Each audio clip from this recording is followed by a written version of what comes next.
And now it's time to get you ready for the match with the Phoenix Rising pregame warm-up on the Phoenix Rising Radio Network.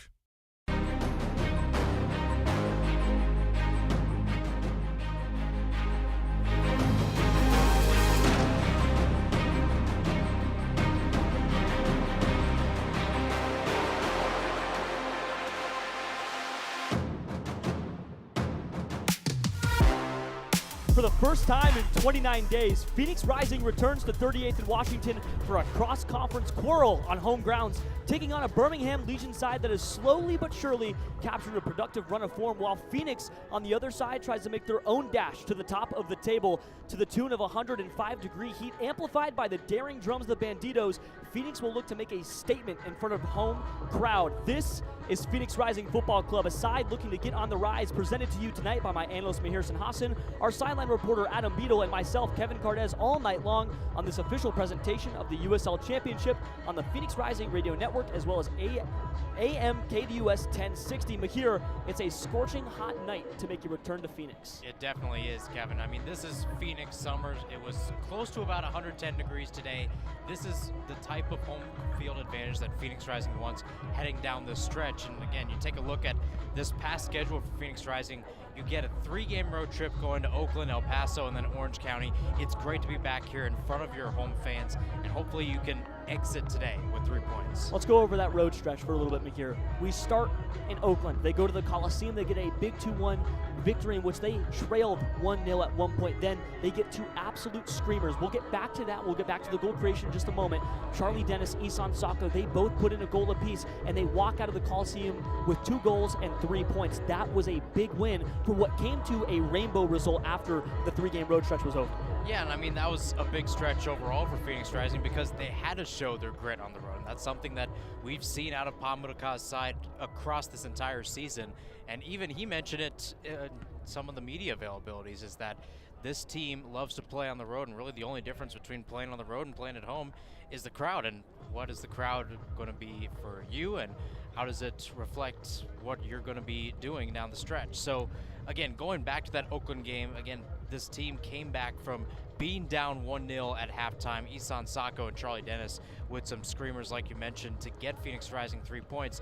And then afterwards, Kevin, it felt like this team trickled out for a little bit. They had to come back against El Paso a couple of times. Were able to get the penalty shootout win, but in a true 90-minute matchup, it ended up just being a draw. And then against Orange County, fresh off the mental health break, again, didn't seem like this team was really fresh, and they really had to find themselves into the game. Orange County controlled the momentum, they controlled possession, and they controlled the lines down the channels. They were able to get a pretty ample win as Rising once again crumbled towards the end of that match. So heading back home, you want to have that sort of momentum back in your favor. You want to have control, and that's something that this side under Pamudaka has not seen in the past few weeks. They've been chasing the game so far, and even though they've been in that position where they can go up, backs against the wall, and try to fight for a point and try to fight for a result, they need to try to control that game and try to push it down the stretch. Trying to push it down the stretch. In El Paso, the goals went to an own goal and then a Darius Johnson tap. And what really happened was Isan Sako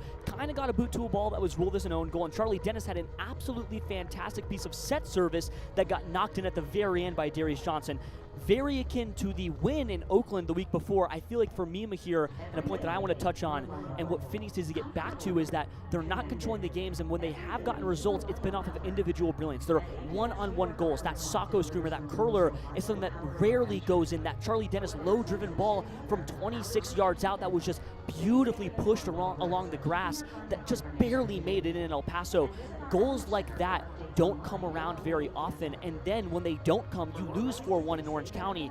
How do they get back on the winning side of things on their own terms as a team, and not just in terms of that was a great goal, that was a screamer, that was a banger? I think it goes back to one of the most fundamental things in football, and it's passing and trying to find your best options. You talk about the brilliance. I mean, one of the most brilliant things we saw from this Rising side on Wednesday was was that Isan Sako goal. Great ball in by Darius Johnson from the far side midway point, the left wing, whipping it into the box, and Sako having enough space to just nod it past Colin Shuttler in goal.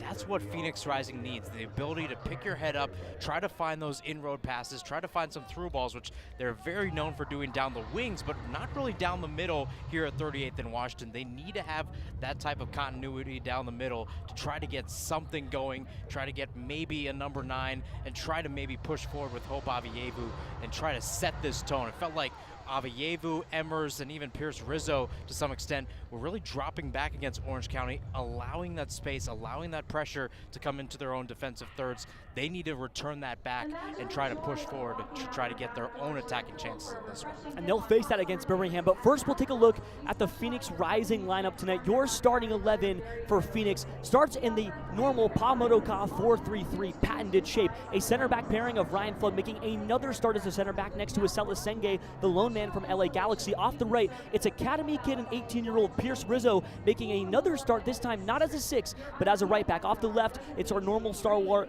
Emi Quaisho. Through the middle, it's Zian Emmers, the new man on the block, who's not so new anymore. Right through the middle, it's Hope Avievu, who's your attacking 10. And off the right, it's Carl Fred Saint making another start back into the midfield, not as a center back anymore. Your front three pairing of Darius Johnson, Isan Sako leading the line, and Charlie Dennis off the right. But your player to watch, Mahir, is Isela Senge, and I think it goes back to what we saw on Wednesday. I mean, Senge is coming into this match as the only true center back on this team that's going to be in the starting lineup and in terms of the bench as well. He was that last man back if you look at average positions against Orange County, and he was that last line of defense. If you're looking at a guy who's probably going to get a little bit of the blame for some of those through balls or some of those chances that Orange County got, especially down the middle with Ethan Zubak and Chris Hagard, it's going to be a Senge. He has to be able to read the lines well, and he's been a guy that's really pushed up and tried to lead the line before, at least the back line, to try to get some touches in the attacking third. A little bit of a quandary between him and Pamodoka about how far can he go, but Pod definitely said that he can take it up into the attacking third, push it towards the midway point, and get some touches. But I think defensively, and this is the thing with Phoenix Rising throughout this entire season, Kevin, is that he needs to really drop back, play that sweeper center back role really well, and just nick out those opportunities where Rising might be caught in despair, but he has to get them out of it. Trying to get them out of that through the pipes tonight, as well as Patrick Rakowski, a bench made up of Tristan Henry, Tristan Shaw, Noble Akello, Jamison Ping, Darius Formella, Damien Rivera, Balanzar De La Cruz, and Anthony Capetillo, who converted a penalty on the road in El Paso en route to a 7-6 shootout victory and the final Jaeger Cup group game for Phoenix Rising. More on Phoenix in just a moment in terms of injuries, but now we'll get to Birmingham Legion setting up in a 5-4-1, so we think Fotmob thinks it's a 4-2-3-1. We'll see how they really pair up. A center back pairing of Suarez and Patterson. Off the left, it's Hamuda. Off the right, it's the new man on the block from Tottenham Hotspur a few years ago, Shashua. Through the middle, Edwin Lazo, and Howell up front as a 4, Tregarthen, Martinez, Pasher, and Damas. But your player to watch me here is Pasher. Yeah, he's the captain. He's a captain for a reason. He's able to take the ball, and usually don't see that from a left midfielder in a 5-4-1. He wants to play further out on the wing, or so we think. He's going to be a guy that tries to attack down the middle and essentially sometimes play a number 10 role, although he's played that left midfielder spot multiple times before, especially with his time at Houston Dynamo. He's going to be supplying Ronaldo Damas if he gets some touches on the balls, but Damas is going to be a guy that's going to be a poacher. So it's going to be Pasher, it's going to be Shashua, it's going to be those guys driving down the channels to try to feed in Damas and many other players that are going to be crashing into the box for this Birmingham side. And Pasher, again, just like a lot of people on this Birmingham Legion side, Kevin, he can shoot it from distance. So if he's 25, 30 yards out, if you're Patrick Rakowski, you want to be ready for a shot and have your feet set so you can make a save. Tyler Pasher, a little more context on him. You talked about how he, like a lot of players in this Birmingham Legion team, can shoot. He, like Samuel Shashua, comes with a ridiculous wealth of international talent. He spent 7 years at Newcastle United as a youth player. He has 2 Canadian senior national team caps and 37 MLS appearances. One of the most talented and well-versed players in the USL Championship. Let's shift back to Phoenix Rising for just a moment. Injuries have been sort of the story of the season for Phoenix. They've battled through them. Quickly, give me your take on how you would navigate them, especially as Pierce Rizzo makes an out-of-position start at 18 years old as a right back. You know, I think at some point, if you're Phoenix Rising, you have to try to find something from outside. And we've talked about this team playing from within, but if you take a look at all the players that were an option for Phoenix Rising, again, Pop Marboy is going to be out of this game with a red card suspension. Acela Senge will be starting. Mo Traore's been in and out of injuries throughout this entire season. Alex Araneda, the same thing for him.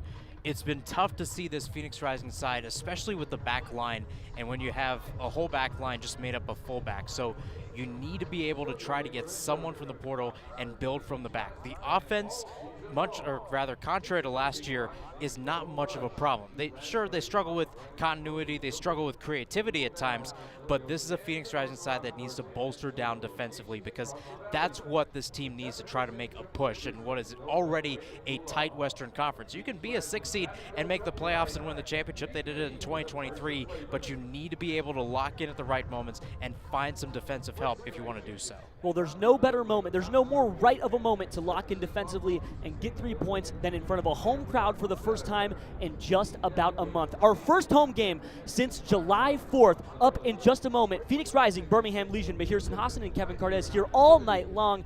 Back after this in just a moment. Suzuchuku's in. Arteaga! You're listening to Rising Radio, home of the 2023 USL champions. Bliss and a burst of red smoke. Phoenix Rising, our home. Welcome to 38th and Washington. Stick around for more as our broadcast continues.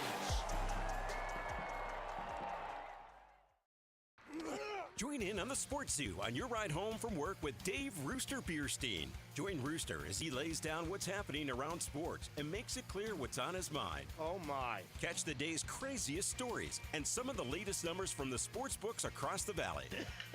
The Sports Zoo with Dave Rooster Bierstein. Yeah, I think that's kind of a wild option. Weekdays 5 to 6 p.m. on KDUS AM 1060 and on the KDUS 1060 app. Attention all clones. The Jim Rome Show is here for you every day here on KDUS AM 1060. Lots to get done. Welcome to the program. Listen in as Rome dives into the biggest sports headlines of the day. From final scores, player contracts and trades, team prospects, and even a spicy take or two. The Jim Rome Show, 1 to 4 p.m. every weekday here on KDUS AM 1060. That's the trick. Online at KDUS1060.com and on the KDUS 1060 app. James Out West, your home for sports down here in the desert. Join James and Pat the Stat Guy as they recap the weekend and dive deep into the numbers for the NFL, NBA, college sports, and more. That's 5 seasons of 1,200 yards. Player stats, team numbers, and contracts are just the start of the discussion for James and Pat. He started 815 career games. He threw 749 complete games. There's no hiding when it comes to stats. It's James Out West every Monday night from 7 to 8 p.m. right here on KDUS AM 1060 and on the KDUS 1060 app. Each day at work just dragging on. Get your sports fix on the lunch break. Join Chris Schubert and producer Evan live as they give their local perspective on the world of sports. Baseball, football, and basketball. Everything has a home on their plate. It's the lunch break with Chris Schubert, live Monday through Friday, 11 a.m. to 1 p.m. on KDUS AM 1060, on the KDUS 1060 app, and KDUS 1060 on YouTube. Buying a house can seem almost impossible, especially today. But with the right agent in your corner, it makes the challenge seem effortless.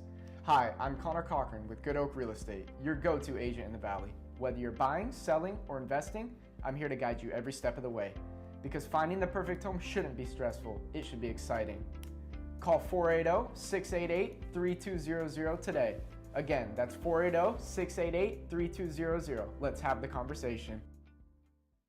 Hey Phoenix Rising fans, this is Discount Tire, your hometown tire retailer and trusted partner on the road for over 65 years. We know it can be overwhelming when buying tires, but we're here to help. Our online tire buying guide, Treadwell, makes finding the right tire simple. Just plug in your vehicle, location, and driving habits, and Treadwell will give you unbiased, personalized recommendations based on your needs, not based on price. Inviting, easy, and safe. Just how tire buying should be. Shop tires with Treadwell at discounttire.com. Let's get you taken care of. You're listening to the pregame warm-up on the Phoenix Rising Radio Network.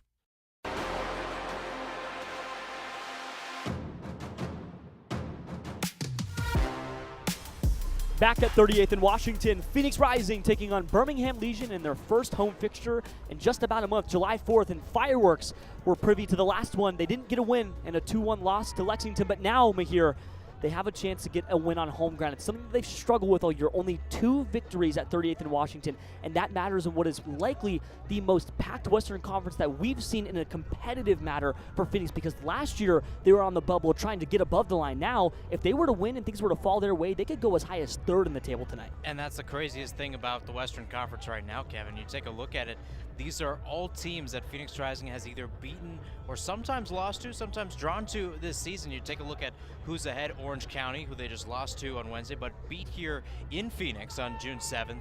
New Mexico United, who they've beaten twice this season. Sacramento Republic, which they drew here on April 19th.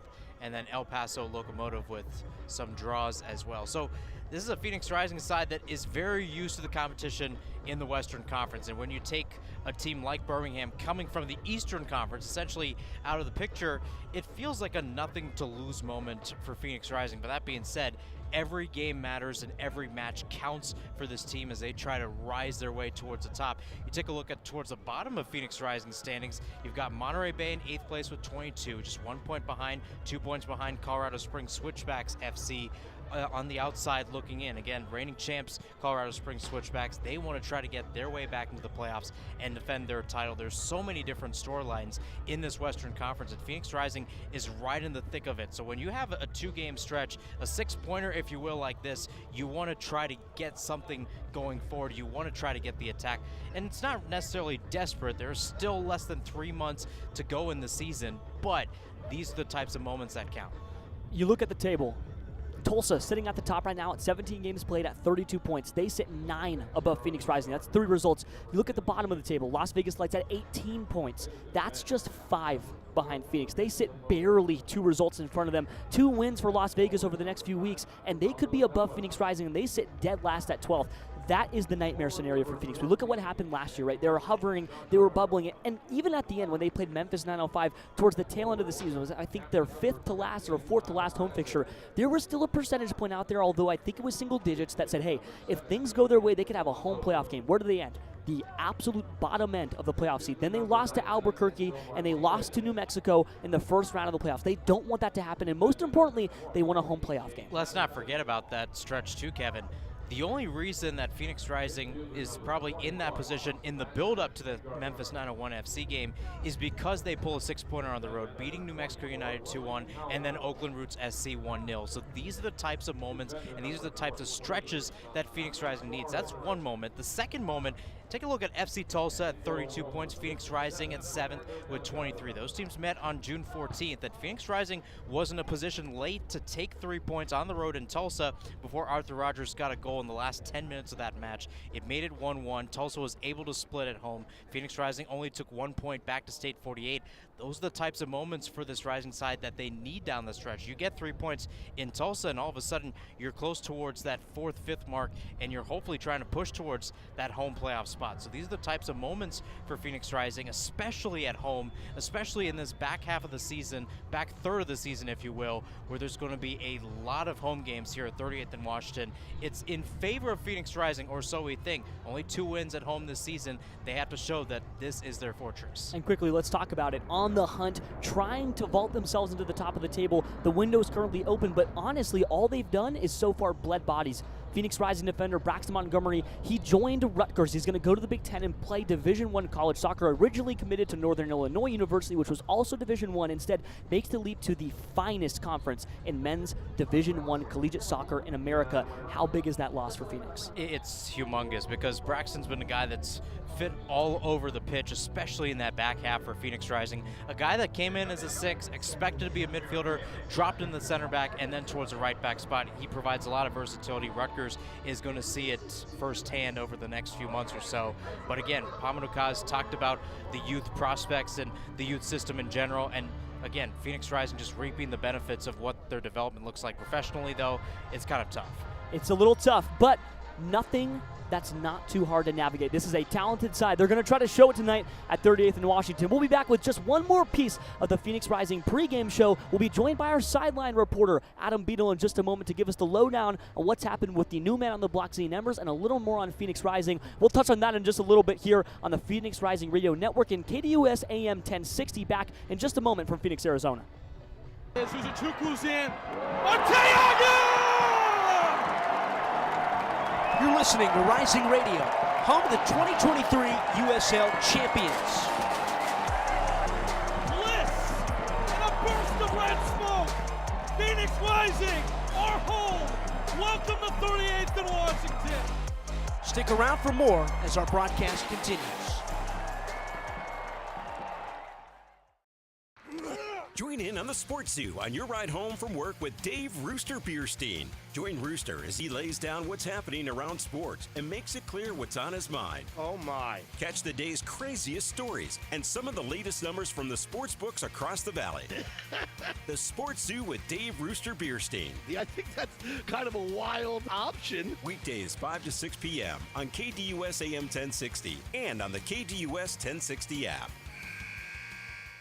James Out West, your home for sports down here in the desert. Join James and Pat the Stat Guy as they recap the weekend and dive deep into the numbers for the NFL, NBA, college sports, and more. That's 5 seasons of 1,200 yards. Player stats, team numbers, and contracts are just the start of the discussion for James and Pat. He started 815 career games. He threw 749 complete games. There's no hiding when it comes to stats. It's James Out West every Monday night from 7 to 8 p.m. right here on KDUS AM 1060 and on the KDUS. Attention all clones. The Jim Rome Show is here for you every day here on KDUS AM 1060. Lots to get done. Welcome to the program. Listen in as Rome dives into the biggest sports headlines of the day. From final scores, player contracts and trades, team prospects, and even a spicy take or two. The Jim Rome Show, 1 to 4 p.m. every weekday here on KDUS AM 1060. That's the trick. Online at KDUS1060.com and on the KDUS 1060 app. Each day at work just dragging on. Get your sports fix on the lunch break. Join Chris Schubert and producer Evan live as they give their local perspective on the world of sports. Baseball, football, and basketball. Everything has a home on their plate. It's the lunch break with Chris Schubert, live Monday through Friday, 11 a.m. to 1 p.m. on KDUS AM 1060, on the KDUS 1060 app, and KDUS 1060 on YouTube. Buying a house can seem almost impossible, especially today. But with the right agent in your corner, it makes the challenge seem effortless. Hi, I'm Connor Cochran with Good Oak Real Estate, your go-to agent in the Valley. Whether you're buying, selling, or investing, I'm here to guide you every step of the way. Because finding the perfect home shouldn't be stressful, it should be exciting. Call 480-688-3200 today. Again, that's 480-688-3200. Let's have the conversation. Hey Phoenix Rising fans, this is Discount Tire, your hometown tire retailer and trusted partner on the road for over 65 years. We know it can be overwhelming when buying tires, but we're here to help. Our online tire buying guide, Treadwell, makes finding the right tires simple. Just plug in your vehicle, location, and driving habits, and Treadwell will give you unbiased, personalized recommendations based on your needs, not based on price. Inviting, easy, and safe. Just how tire buying should be. Shop tires with Treadwell at discounttire.com. Let's get you taken care of. You're listening to the pregame warm-up on the Phoenix Rising Radio Network.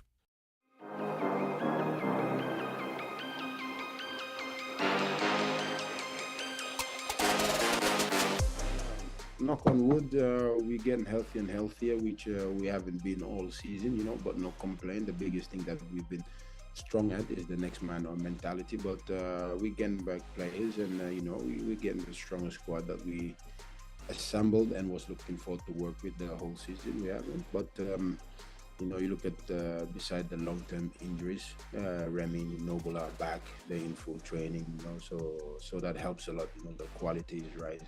Esenge is back, so.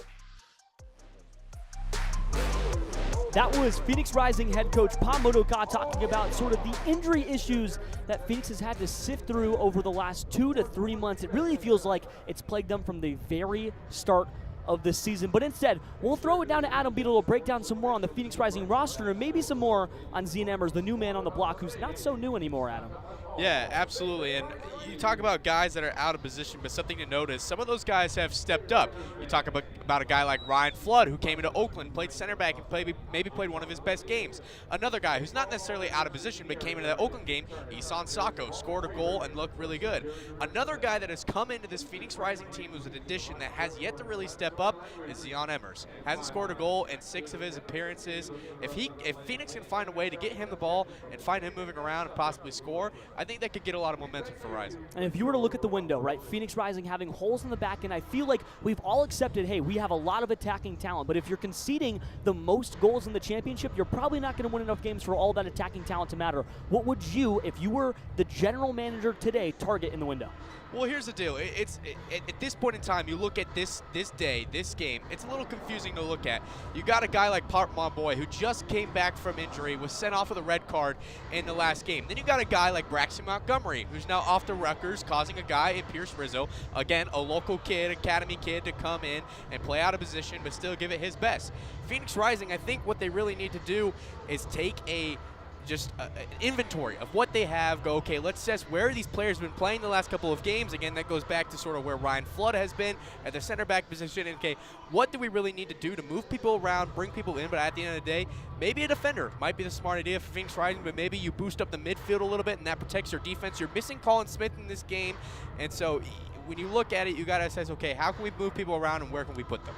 Looking for the right pieces, looking for the smart idea. I like that one, Adam. We'll talk to Adam more throughout the duration of the 90 minutes. He's our sideline reporter all night long here on the Phoenix Rising Radio Network and KDUS AM 1060, an NBC sports partner. But here, we'll move it back to here. Your keys to the game for Phoenix, it's keep the back line intact. Yeah, I think the biggest thing for Phoenix Rising was they were caught out of position against this Orange County side.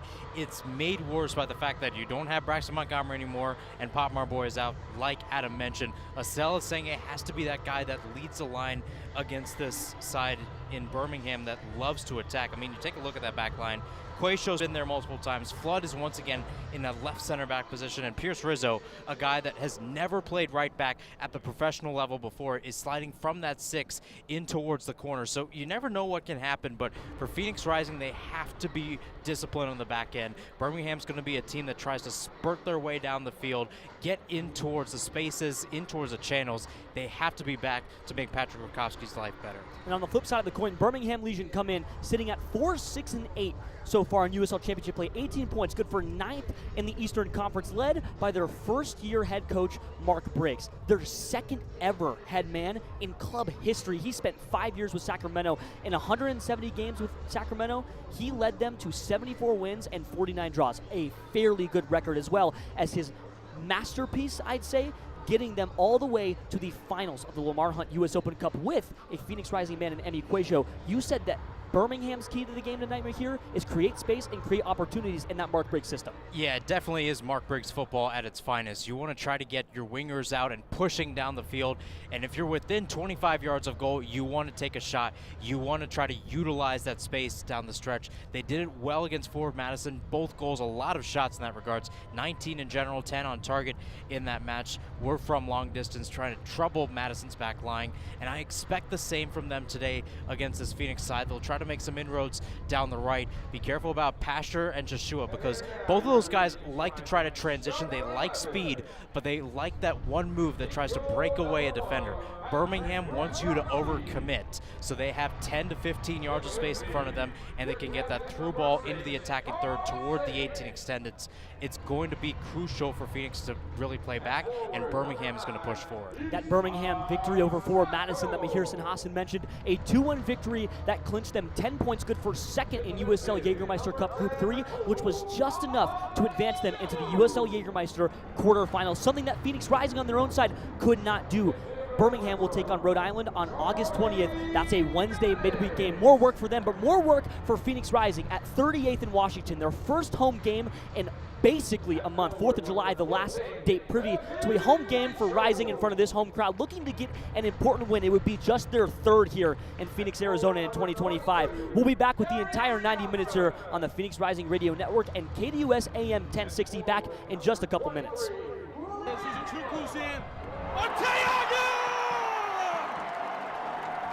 You're listening to Rising Radio, home of the 2023 USL champions.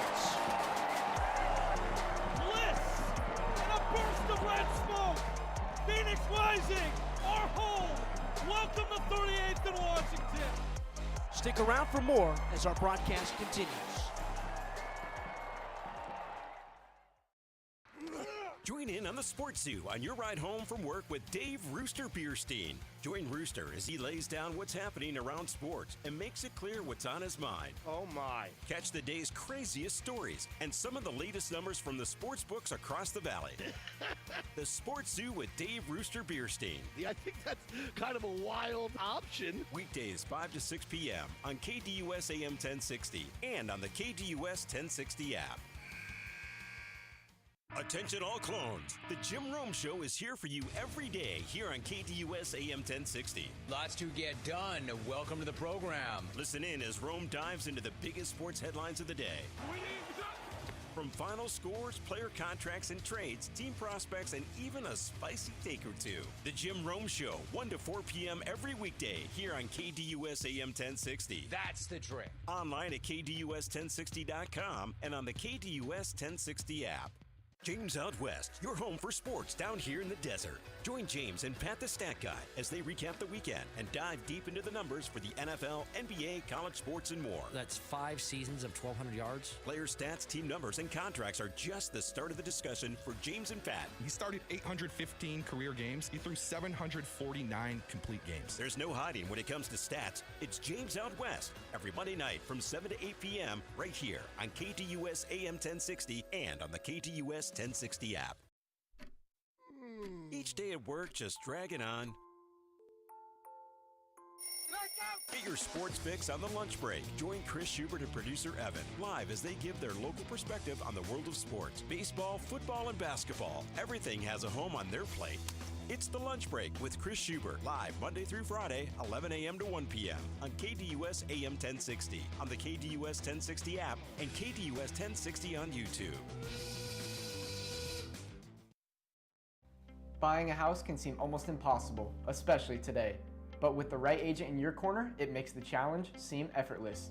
Hi, I'm Connor Cochran with Good Oak Real Estate, your go-to agent in the Valley. Whether you're buying, selling, or investing, I'm here to guide you every step of the way. Because finding the perfect home shouldn't be stressful, it should be exciting. Call 480-688-3200 today. Again, that's 480-688-3200. Let's have the conversation. Hey Phoenix Rising fans, this is Discount Tire, your hometown tire retailer and trusted partner on the road for over 65 years. We know it can be overwhelming when buying tires, but we're here to help. Our online tire buying guide, Treadwell, makes finding the right tires simple. Just plug in your vehicle, location, and driving habits, and Treadwell will give you unbiased, personalized recommendations based on your needs, not based on price. Inviting, easy, and safe. Just how tire buying should be. Shop tires with Treadwell at discounttire.com. Let's get You let him try violin because you love him. And if you love him that much, love him enough to make sure he's buckled up and in the back seat. Find out more at nhtsa.gov/the-right seat. Brought to you by the National Highway Traffic Safety Administration and the Ad Council. Attention all clones. The Jim Rome Show is here for you every day here on KDUS AM 1060. Lots to get done. Welcome to the program. Listen in as Rome dives into the biggest sports headlines of the day. From final scores, player contracts and trades, team prospects, and even a spicy take or two. The Jim Rome Show, 1 to 4 p.m. every weekday here on KDUS AM 1060. That's the trick. Online at KDUS1060.com and on the KDUS 1060 app. Buying a house can seem almost impossible, especially today. But with the right agent in your corner, it makes the challenge seem effortless. Hi, I'm Connor Cochran with Good Oak Real Estate, your go-to agent in the Valley. Whether you're buying, selling, or investing, I'm here to guide you every step of the way. Because finding the perfect home shouldn't be stressful, it should be exciting. Call 480-688-3200 today. Again, that's 480-688-3200. Let's have the conversation. Hey Phoenix Rising fans, this is Discount Tire, your hometown tire retailer and trusted partner on the road for over 65 years. We know it can be overwhelming when buying tires, but we're here to help. Our online tire buying guide, Treadwell, makes finding the right tires simple. Just plug in your vehicle, location, and driving habits, and Treadwell will give you unbiased, personalized recommendations based on your needs, not based on price. Inviting, easy, and safe. Just how tire buying should be. Shop tires with Treadwell at discounttire.com. Let's get you taken care of. Let's get into the action. Phoenix Rising Soccer, live now on the Phoenix Rising Radio Network.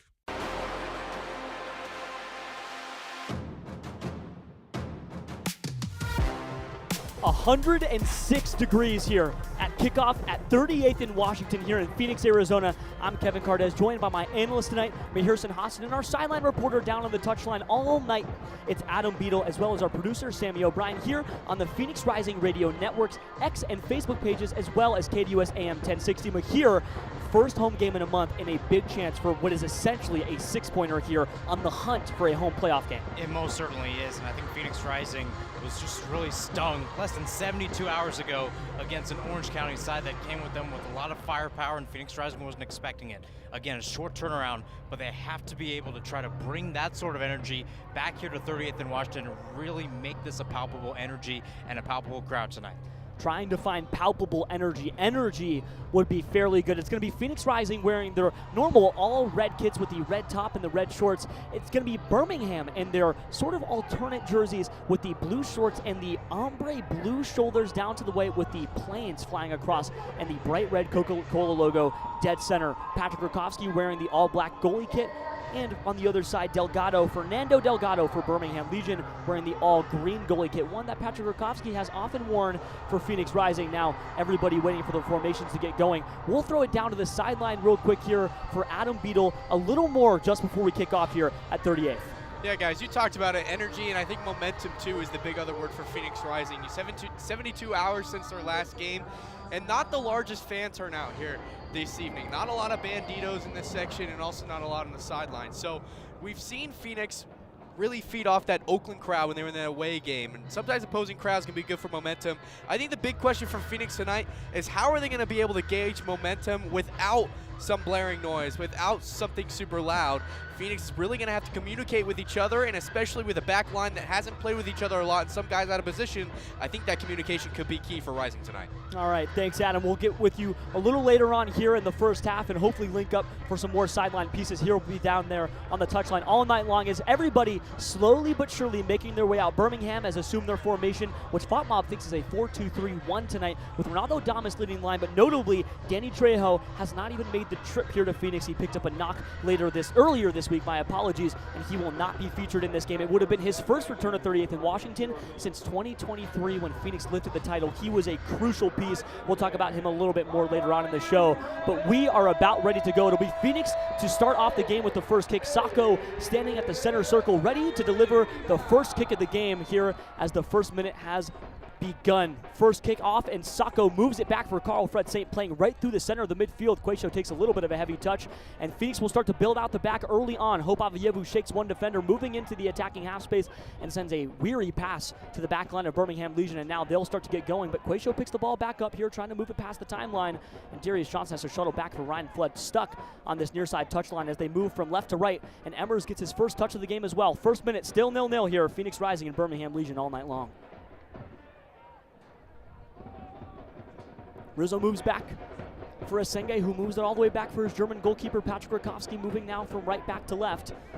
Finds Emi Quaisho on the touchline. A little advance from Ryan Flood as Quaisho plays a ball up and over the top. Can he find the run of Sacco? Trying to put a boot to it, can't quite get there. Ball skitters just into the chest of Fernando Delgado. He's a Phoenix native. He never really played in the Rising Academy. He played for instead RSL. He was a mainstay for Real Salt Lake and now makes his professional time in Birmingham Legion in the USL Championship, trying to work his way through, still young, 19 years old, standing at 6'2". He'll be the man within the pipes for Birmingham all night long. Near side touchline for Suarez, moves it back for Howell. Howell, center of the park, moves it out for Patterson, now trying to find a long ball up and over the top. That's the Birmingham bread and butter. Can he find the run of Pasher? Pasher gets there, hounded quickly by Sacco and crew, and the ball's jarred free. Looks like Charlie Dennis got it. No card. Second minute of play, still 0-0. Long ball up and over, searching for the run of Sacco. Can he break free? Not quite. Somebody slips. Sacco almost gets the ball. That was Howell. Sacco still has it, moving the ball up and over, shifting the half spaces. Darius Johnson just has to track it back, can't quite get there. Trying to settle the run of play is Tregarthen, and he will. Birmingham with the ball, trying to surge into the attacking half. Tregarthen will shake Carl Fred Saint, who gets caught on the back foot, and Tregarthen still has the ball, trying to traverse, and he will finally lose it to Lazo, who moves it to the center of the park. Second minute, 0-0. That's some good play by Tregarthen. He's trying to break through and get a little bit more space, about 10 yards, but Phoenix Rising is built well in defense, about 3 players around him in that area. Now just trying to find the open body. Suarez moves it to the center for Howell, all the way back over for Patterson again. They're going to try to play from center back to center back, left back to right back, until they can find the opportune long ball up and over. They like to bomb it through the air. Suarez, long ball open over the top, trying to find the run of Shashua. Can he quite get there? Instead, Darius Johnson, he gets beat. Shashua trying to find the box. Ryan Flood boots it away. It's Darius Johnson with the clear as the ball goes up and over and finds no one but Birmingham. Back with Howell. Moves into the attacking half again. Center of the park for Lazo. 3rd minute, 0-0. Howell back out to Patterson. This bright blue kit's extremely easy to see here for Birmingham. Not really a part of their normal color scheme either. Suarez. Stuck on the ball, Avievu, the closest defender. Sacco not on the press. Phoenix Rising won't engage that until they feel like they need to chase or they feel like they have an opportunity to create pressure and get a transitional opportunity. It's a little too early for that. 4th minute, 0-0. Back out for Patterson. Trying to find Hamuda. Lazo loses it. Finds Charlie Dennis, center of the park. Avievu, a right-footed ball, chipped up and over for Sacco. Is he onside? Keeps it on his right thigh. Sacco finds Dennis, center of the box. He loses it. Delgado hops on it. Charlie Dennis had a chance. They lost the ball in the center of the box. Charlie Dennis almost created magic, but instead the Phoenix boy, Fernando Delgado, just leaps on the ball. Birmingham with it now. Center of the park there for Martinez. Martinez moving it out to the left for the run of Damas. Out there for Shashua and crew. Can anybody get there? Rizzo in pursuit, cross into the box, headed away there by Ryan Flood. Only as far as the waiting foot of Pasher. Booted away again, back with Patterson. Almost disaster for Birmingham and almost glory for Phoenix just 5 minutes through. Yeah, nearly the case, and that's a good play by Sacco to try to push the line forward. Dennis just couldn't get a touch. He's going on his weak right foot there, and that caused Delgado to just get enough space and enough timing to get to it. That was a good build-up by Phoenix Rising to try to get those spaces open. Diagonal ball's working well for them so far. Those diagonal balls for Phoenix, something that they haven't really connected on as of late. Now they'll try to work through those wingers. Here comes Pasher, trying to find a cross into the box. Beautiful defending there by Pierce Rizzo. Gets a boot to the ball, but it's only as far as Martinez. Can Martinez surge to the top of the box? He'll take a shot. It's parried away by Flood. Only as far as Lazo. Shirt tucked in tonight. You can tell, you know exactly who he is. Avievu in defense. Howell moves it back out again. Lazo moving out to the right. Right side touchline now for Tregarthen. Tregarthen moves it down the line for Shashua. Shashua moves it to the center only as far as Asenga, who sends a long ball into the night sky. Slowly this sunset dawning. Darius Johnson can't keep it in play. A poor touch. And now a throw in on the near side touchline deep in the attacking third here for Birmingham. They'll try to knock in the 6th minute. Still 0-0. A lot of options for Birmingham to just try to push forward, and nearly got it because Rising just isn't getting to the ball quickly enough and getting clean contact. Johnson's case in point. Malik Howell sends a long ball up and through for nobody but Patrick Rakowski. Now Phoenix Rising will try to settle the run of play and get their own build out through the back. Ronaldo Damas won't engage the press yet for Rakowski. Rakowski in the all-black goalkeeper's kit slowly walks the ball to the top of the box here. Invites the pressure of Damas, and Damas finally bites. Moves it out for Ryan Flood now on the left side, top of the box, back for Rakowski again. Back and forth play, but not quite breaking out. Asenge, right side, surges forward, takes a little bit of attacking space, trying to find a ball for Carl Fred Saint. It's a poor ball. Now center of the box for Shashua. Finds Pasher. Pasher, a through ball, booted away by Ryan Flood again. Ryan Flood at the ready as far as Edwin Lasso. 6th minute, 0-0, still with Birmingham. Lazo tucked in shirt. Slowly surging into that final third is Birmingham. Ball back for Suarez. Stuck on that far side touchline. A beautiful through ball there, snuffed out again by Quaisho. Quaisho at the ready, loses the ball to Birmingham. Tidy pass to Lazo. Situated 25 yards from the box. Avievu wins it back. A backheel pass now for Quaisho. Quaisho back for Flood. That all-white cast. A poor pass from Flood all the way back to no one but Birmingham. Poor passing from Phoenix early. Through ball from Lazo, snuffed out by Flood again. Avievu chipped forward. Carl Fred Saint plays another ball now for Avievu. Who comes for Phoenix on the break? Emmers, center of the park. Dennis surging forward, finds Sacco. Another run from Isan. Sacco keeps it in touch. It's a daring run. Nobody breaks free. Sacco, far side touchline back for Emmers. Leaves again for Rizzo. Rizzo back for Emmers. Surging towards the top of the box. Can't break the final third. Saint. Dennis. Center of the park, just situated 35 yards from the mouth of the net. Now for Johnson, near side touchline. Rolls a right foot over the ball. Can he make a little bit of individual magic happen? He did a week ago. Just 72 hours separated from one of the best crosses that Darius Johnson has served in a Rising uniform that found the forehead of Sacco. It was the only goal that Phoenix notched in a 4-1 loss to Orange County and Danny Stone. Flood plays for Avayevu in the center of the park. Emmers looking up.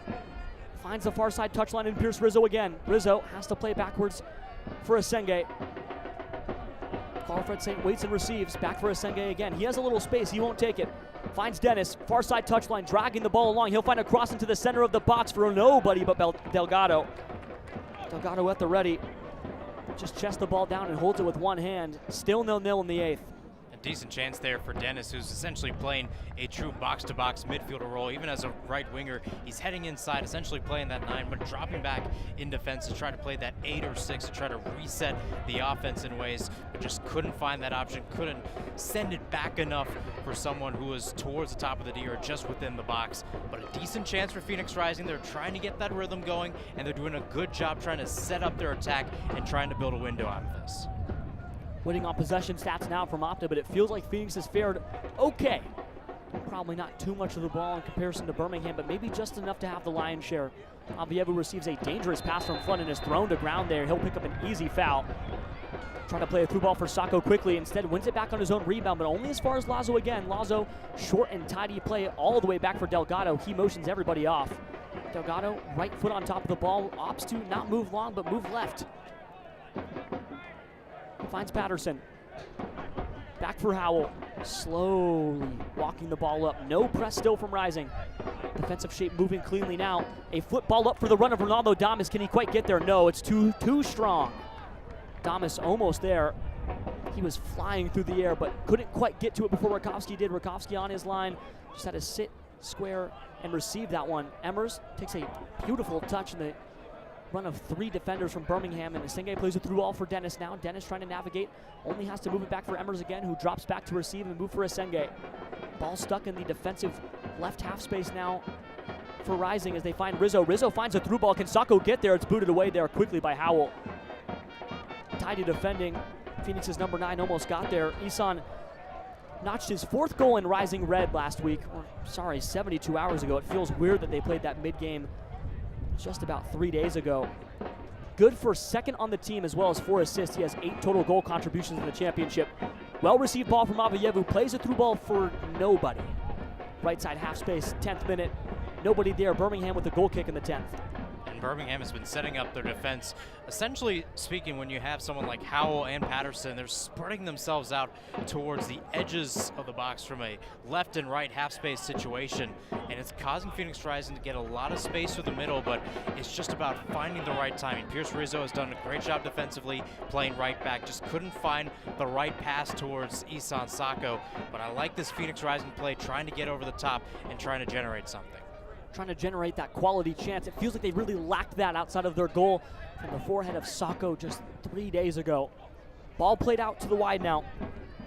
That's Suarez. Tiago Suarez, 21 years old from Rockland, California. He's on loan from the Revs. Phoenix wins the ball back now in the final third. Here comes a dangerous chance. Sacco making the run inside. He's on the right side of the box. He's stopped quickly, trying to find a cross now. Sacco loses the ball. It's jarred free. Birmingham does well. Here comes Pasher on the break. Can't quite shake free. And a foul rule. There was a play on for a moment, but as Pasher went backwards, center referee tonight, John Motto, just let that one ride. Ball played quickly out for Howell again. Lee Cowell from Kingston, Jamaica, has a few caps for the senior team for the Reggae Boys. He's been a stalwart internationally as a youth man. Got a few call-ups as early as February against Trinidad and Tobago earlier this year. An in-and-out guy at 26 years old. 10 starts so far for Legion, and only 1 yellow card as a center back so far in 2025. Throughout 14 appearances. Fairly tidy is this Birmingham team. They don't foul very often. Howell through the center, and more back and forth play from Birmingham. A striking ball out and through the cross. Here comes Drakarthan.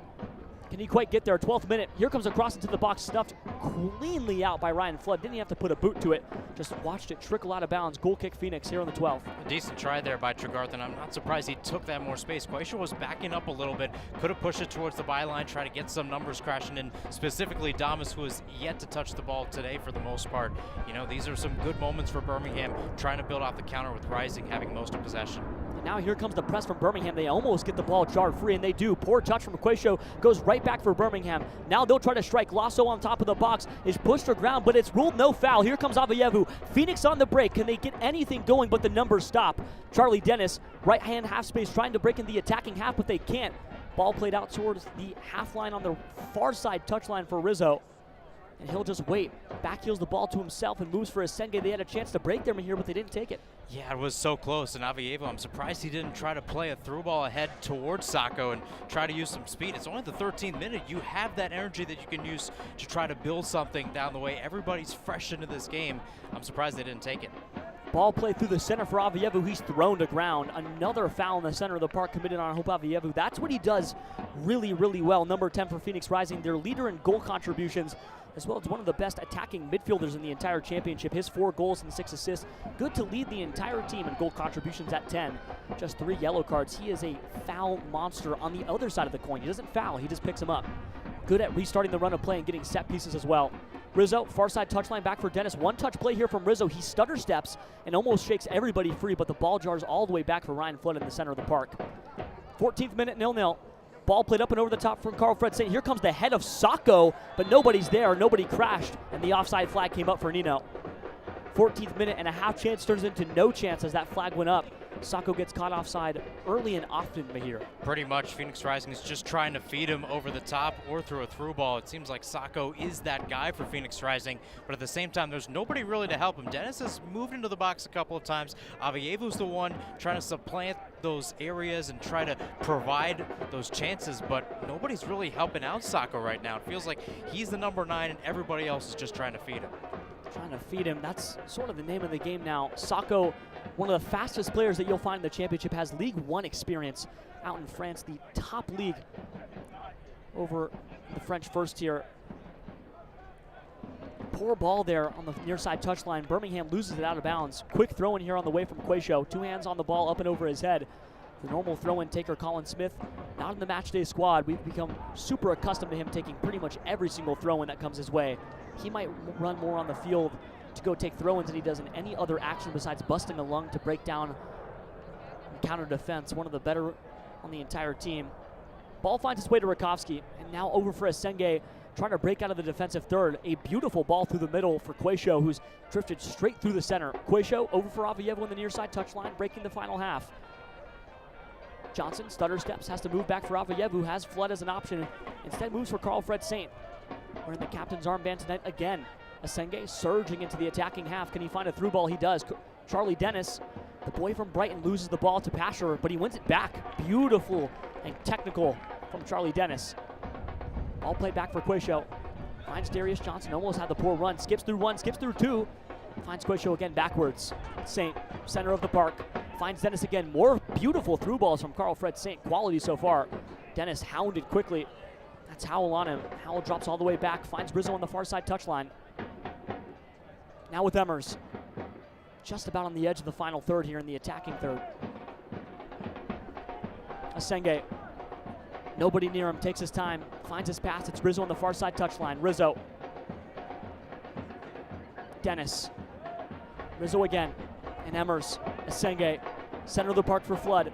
Finds Quaisho again. Quaisho trying to find the run of Darius Johnson. Didn't quite make it, but he finds the through ball for Avievu. Avievu finds Quaisho. Quaisho into the box. Here comes a shot! Emi Quaisho! When Phoenix needed it most, Emi Quaisho gets his goal.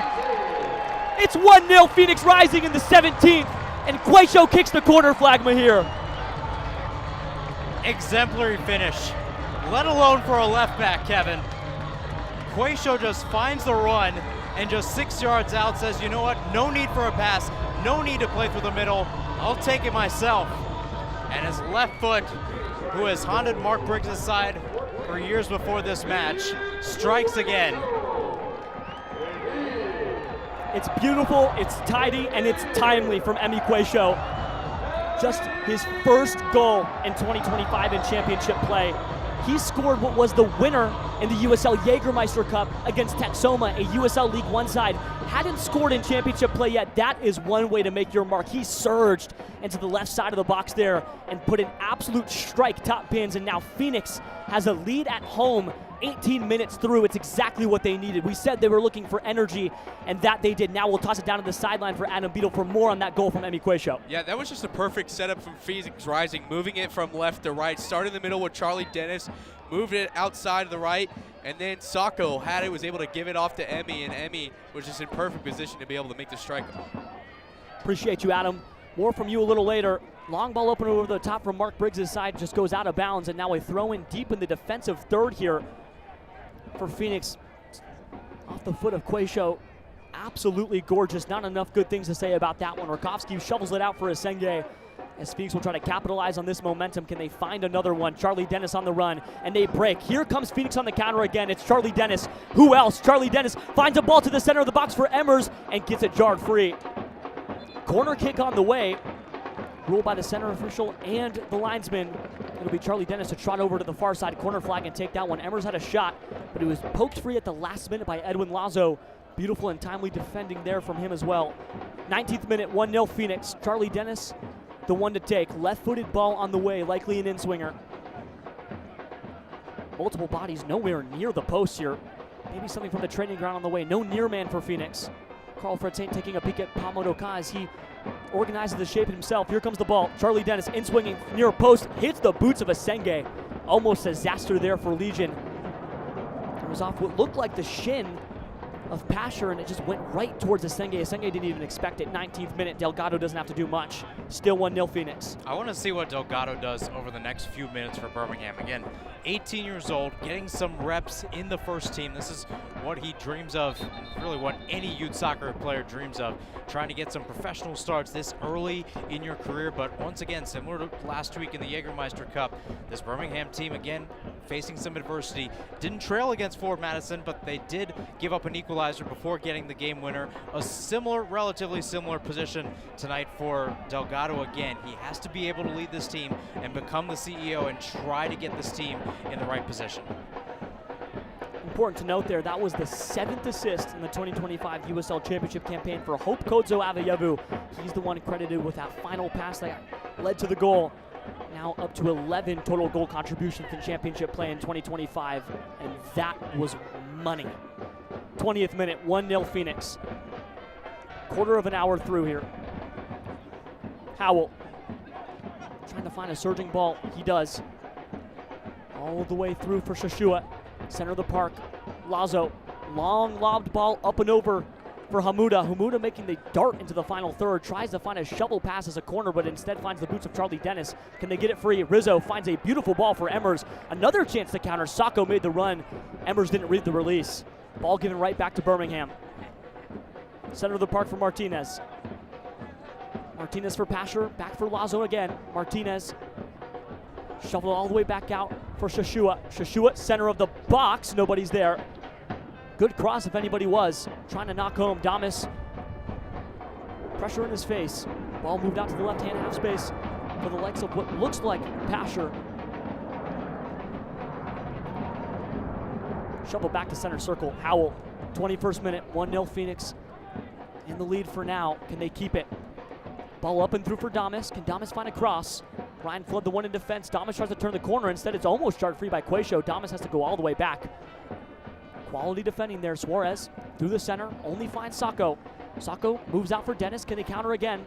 Dennis thrown to ground. No foul ruled. Play on. Here comes Birmingham. Top of the box. Martinez trying to shoot a shot.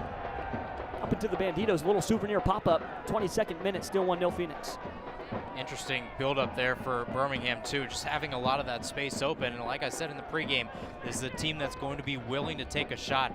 It seemed like it was either Martinez or Shashua just couldn't square it right with that ball moving very fast on this grass. It is grass. Sometimes grass works in your favor, but it does move quick here at 38th and Washington. Quayshaw with an MLS-level touch there up in the air, but he loses it. Nobody was there to shovel an outlet pass to. Howell shuttles it from right to left, stuck in the defensive half. Here comes Peterson. Patterson right through the center. Nowhere to go. This midfield block for Phoenix is holding extremely strong, I'd say, here. Yeah, it definitely is, because they're playing really compact, and even though Birmingham has a couple of wingbacks that are really going towards the touchlines, they're able to close in. They're using the energy to their benefit right now to have that extra momentum to run towards the ball, play a little bit tight, not too tight, but giving them roughly about 5 yards of space, enough to really just clamp down on them, but not too hard that, you know, they don't overcommit. Not trying to overcommit. Lazo trying to find a crossed ball high into the night sky. Find Hamuda. And it's yard free. I believe that was Pierce Rizzo trying to get out on the counter. Loses the ball, but only as far as Dennis. Dennis now surging center of the park. He has been active all night long. Poor pass trying to find Embers, but Embers is good in defense and manages to push it back. Made up for his own mistake there. Tyler Pasher trying to get it free. Only as far as Dennis again. Dennis, far side touchline for Sacco. Can he find the run of Dennis? He was darting. Nobody was there. Rizzo, back for Asenge. Rizzo's held his own so far through 23. He's got a long night ahead of him. Not many professionals on the bench. In this game for Phoenix, you expect Rizzo to go likely another 60. That's what he went last week in Orange County. Poor ball trickles all the way through for Fernando Delgado. The Phoenix boys sent a long ball over the top. That's just going to trickle out of bounds. Quayshaw watches it go up and out. Throwing for Phoenix. Defensive half, Ryan Flood, left foot to the ball. Strong low-driven pass out for Asenge. And now the Phoenix shape starts to take shape again. Asenge, one touch back from Emmers, still with Asenge. Damas inviting pressure. Asenge out to the far side touchline for Pierce. Pierce moving inside. Skips a line and finds Flood. Flood, center of the park for Avayevu. Can't quite get there. Flood slips. Foul ruled in favor of Phoenix. Free kick on the way in the defensive half. It seems like Phoenix is just trying to build direct at this moment. Birmingham's a little bit jumbled up right now, not really set in their ways, and Phoenix tries to get them a lot of space. They're moving around, Kevin. They're fluid. Even with those Pierce Rizzo tackles, he has someone trying to make a dart towards him, trying to check in towards the ball or play it through, mainly Zion Emmers or Charlie Dennis. That right side's working well for Phoenix. Here comes the right side again. Pierce Rizzo finds a chip ball up and over for Sacco. Sacco still has it. He finds Avayevu. Top of the box. Avayevu takes a shot!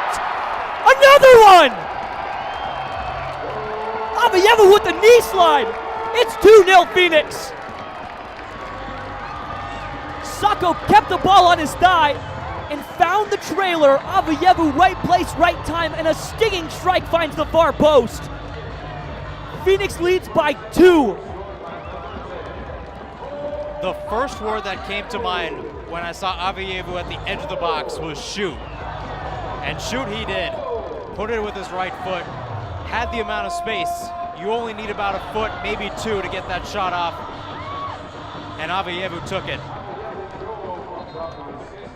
He took it well. That was fantastic from Hope, and it should be an assist for Sacco. Those two just keep producing, Mahir. If that's an assist for Sacco, that's his 5th on the year. Avayevu already has 7, and now that's Avayevu's 5th goal in 2025. Those two, both brought in the offseason, have been the most productive on the entire squad, and it has paid dividends for Phoenix in 2025. What a strike from Avayevu. What an assist from Isan Sacco. It is 2-0 at 38th and Washington. We are 26 minutes through. And it feels like the energy could be shifting, at least for a moment here. We were there in Orange County. We went to Irvine, Mahir. And when the rope started to slip, it felt like Phoenix never had a puncher's chance to get back in it. As a long ball goes up and over the top, trying to find the forehead of Damas. Carl Fred Saint trying to knot it down, and Lazo moves it out for Pasher, but it's started free by Darius Johnson, who gets thrown to ground, and another foul. Here comes a yellow card out of the pocket now, and Birmingham will be the first one to get booked. Unsure of who it is now. We'll wait for the PA guy to tell us, but back to the story for a moment. OC was rough. 4-1 loss. Danny Stone, you never want that one to drop. But they never had a foot in it. Even when they got that goal back, they immediately conceded again. This one feels a little different. It most certainly does, Kevin, and I think similar to that match, Phoenix Rising is trying to seize that momentum early and try to create those chances, and that's what a home crowd can do. Sometimes Phoenix has squandered those chances where they're taking possession in the first 30 minutes and driving towards the attack in third and driving in towards the opposite box. That's not the case today. They're being clinical, they're taking their chances, and even though they only have 0.15 expected goals on the night, they're up 2-0 up because they're economizing and they're just being clinical in the moment. Birmingham looks like they're getting ready to make a change. We'll try to figure out exactly who that is. It might be Shashua coming off. Avayevu, center of the park, breaks into the attacking half again. Avayevu plays back for Flood. The 27th minute, it's 2-0 Phoenix. A crossed ball finds the chest of nobody but Shashua and crew. Here comes Birmingham. 27th minute, Shashua trying to hound, and Ryan Flood makes a daring run. Ball still in the center with Martinez. All the way back with Suarez. Now in the attacking half, but more stagnant play. That's sort of been the theme here for Mark Briggs' ball in 2025. It's what plagued him in his last year with Sacramento. He came here with a breadth of talent. You get one of the best Pier 9s, Ronaldo Damas, that the championship can offer, and people have said it just feels flat. Beautiful touch on the right-hand side for Birmingham, but it's snuffed away again by Flood and Quayshow. They are working extremely well as a battery tonight. Chipped ball, Damas, a volleyed shot. Is Rakowski? There he is. Damas, center of the box, had an opportunity to volley a ricochet. Rakowski, as he has been so often this season, right place, right time. Rakowski at the ready, 28th minute, it remains 2-0 Phoenix. Well, you talk about Damas falling flat at times. Well, that's a sharp play there, and nearly had it. It's tough to try to get a volley off like that, but sometimes coaches tell youth players, just go ahead and shoot it, take your chance, and that's Damas' ball in a nutshell right there. Just couldn't find it. It was right at Rakowski, but nonetheless, an audacious attempt. Crafty moves from Emmers to get out of some pressure. And Emmers serves the ball down. Quayshow back to Emmers. Darius Johnson on the near side touchline tries to split three, gets the ball back. DJ, Quayshow, near side touchline still breaking the attacking half. DJ has all the time in the world to get at least 10 free feet there. Moves it back for Avayevu. Won't surge. Finds Saint. Captain still tonight. Asenge shuttling the ball from left to right, and Asenge moves a daring ball down for Charlie Dennis. Dennis, clean, smooth touch. Has to push it back. Rizzo, Asenge. We talked about Damas, the model of consistency in the USL. He has never had a championship season with less than 14 goals to his name in championship play, and he's played for 4 different USL teams. DJ tries to shake free, almost does, and gets thrown to ground. That's a foul rule at the very end, but instead it's ruled for Birmingham. DJ is remiss. That one was a tough tangle on the near side touchline, but the referee thought that it was DJ. So instead, Tregarthen gets out of that one. No booking, and immediately a change here very early from Mark Briggs and crew. Birmingham is going to make a quick substitution. And it looks like Edwin Lasso is going to come off the field here.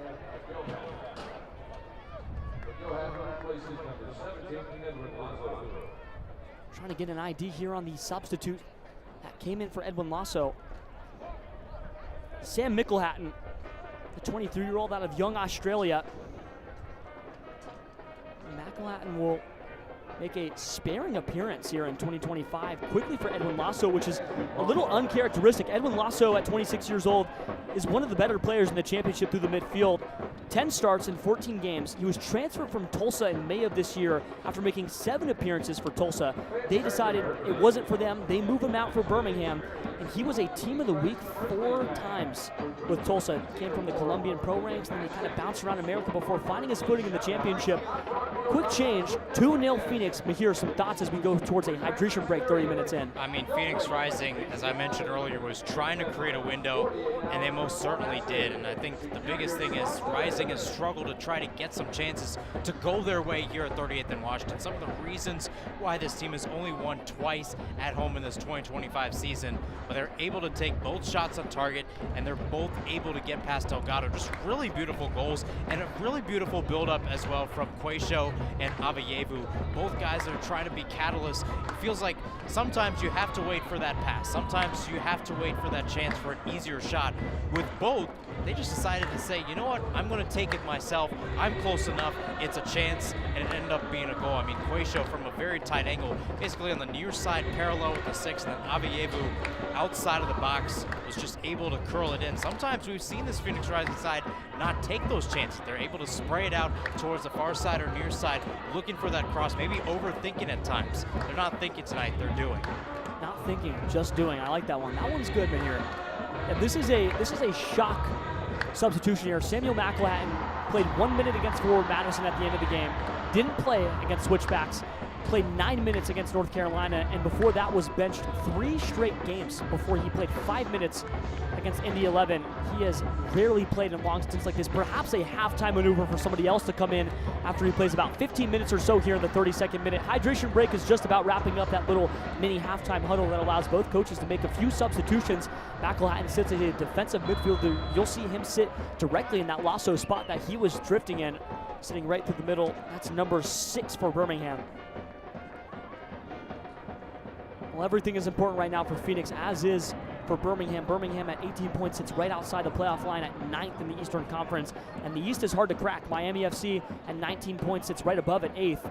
Right now, Phoenix with a win, 26 points, good for 4th in the West. That's a home playoff game here in early August. Restarted play here. Birmingham moves out for Patterson. For Howell. Surging ball for Hamuda. Hamuda trying to shake the run of Pierce. Rizzo loses it out of bounds. 33rd minute, 2-0 Phoenix. Now, that hydration break here, we often talk about how it's a little halftime. You can make a little adjustment there and also catch your breath. But to me, I think that played for nobody's more advantage than Birmingham. Now the energy has slowly been sucked out of this open-air stadium at 38th and Washington, but the drums are a little quieter and the crowd's a little quieter, and that energy from that second goal has sort of dissipated as there was about a 2-minute stoppage where nothing happened. It seems like Birmingham wants to try to get that redirection back, and I bet that was what Mark Briggs told them, is try to seize that momentum and seize that control, as we see Birmingham just trying to pass the ball around. They're not really trying to get forward or try to find something more progressive. They just want to keep the ball, keep the momentum, and try to limit this crowd to the best they can. Suarez, ball through the middle for Martinez, finds a chipped ball up and over to the corner. Can anybody get there? Quayshow in defense, only as far as Suarez again, trying to jar it free. Quayshow and Flood again, that battery. Still with Birmingham, far side corner, top of the box for McElhatton. Stuck in the right-hand half space, back for McElhatton again. He is absolutely hounded by Avoyevu and Emmers, who has switched positions what feels like 6 times already through 34 minutes.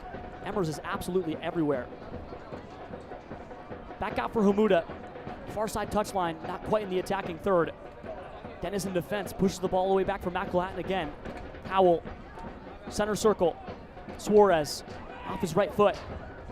Back for Howell again. More stagnant play for Birmingham. 2-0 Phoenix in the 35th. Through ball for Martinez, can't get quite free. Shovel back again for Howell. Center of the park again. Moving from left to right. Suarez, can he find the chip into the center? He can. Damas is there in the top of the box, but is pushed free again. Can anybody get there? Asenge has the ball, moves it out for Pierce. Pierce on the chase. Hamuda might get there first, and he will. Manages to shield Pierce Rizzo off. Quick throw in, trying to find Shashua.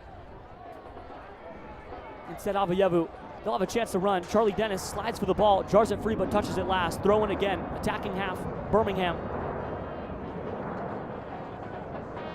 Patterson. Shashua. Surging ball now, trying to find Suarez. Suarez crossing to the center of the box, chested away by Flood. Nothing quite getting home to the mouth of the net. Darius Johnson. So much attacking space, finds Quayshow. Quayshow needs to find a pass quickly. Moves it back for Flood. Defensive half, near side touchline, back over for Flood again. Flood, Asenge. Right-hand half space, taking his space in his own. The center back finds the near side touchline for Dennis. Now here comes Pierce Rizzo. Can he make the run and can he find the ball? Rizzo does, keeps it in touch. Pierce, back for Dennis, top of the box, one-touch football for Avoyevu. Now situated on the right-hand side of the pitch. He switched with Emmers. Avoyevu, right-hand side, attacking third, chipped up and over for the chest of Charlie Dennis, chested down, still in play. Dennis, Saint, back for Asenge, still in the attacking half, 36th minute, 1-0. Flood, Quayshow, slow ball, finds the left foot of Quayshow. Through ball for Sacco, Sacco on the turn, finds the foot of Dennis. Dennis chip forward for Avoyevu, he has a shot, finds the center of the box and it's chested down. Birmingham gets free, finding the ball all the way through. Rizzo will make the chase, he keeps it in touch, back with Phoenix, 37th minute. Another quality opportunity to manufacture a shot for Phoenix. They squander that one. 2-0 Phoenix. Avoyevu. One touch back from Pierce. Back for Rizzo again. Still in the attacking half. Dennis. One touch for Rizzo. Asenge. Off his left foot. Finds Dennis. Nobody turning around on the half. Asenge, good move to shake Damas free. Saint, center of the park, 37th minute. Quayshow, center of the park for Emmers. Emmers one touchback for Quayshow. Quayshow trying to release and make a run. Instead, they lose the ball. Here comes Birmingham. Martinez. Emmers jars it free. Beautiful defending. Phoenix gets out. Quayshow. Now they'll try to jar this one free on their own. DJ rolls his right foot over the ball. 37th minute. Mahir feels like Phoenix has evaded pressure well so far through over an hour and a half. They're being very calm on the ball, and they realize if someone has it, they're trying to check in. They're not waiting for the ball to come to them and being stagnant in their build-up. They're trying to find some ways to really be fluid, and that's some of the worst things to do as a defender. Almost found a through ball for Sacco there, but the defenders for Birmingham step up. Howell off his back. Finds Tregarthen. Now back for Suarez. Center backs, left backs, right backs, all playing between each other. Howell. Patterson back for Howell again. Slowly moving to the center of the park.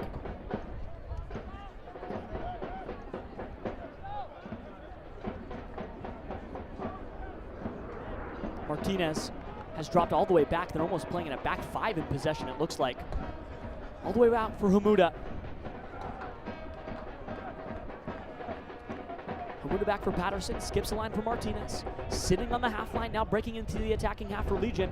Chipped ball open over the top. Here finds the run. He does. Crosses to the center of the box. Parried away by Rakovsky. Headed back for Ryan Flood. Still in danger. Avievu tries to get it free. Martinez, center of the box. Rakovsky can't get there.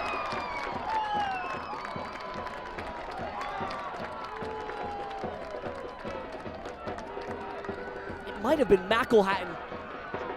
Can't quite get an idea on who put that one in for Legion, but Birmingham gets one back.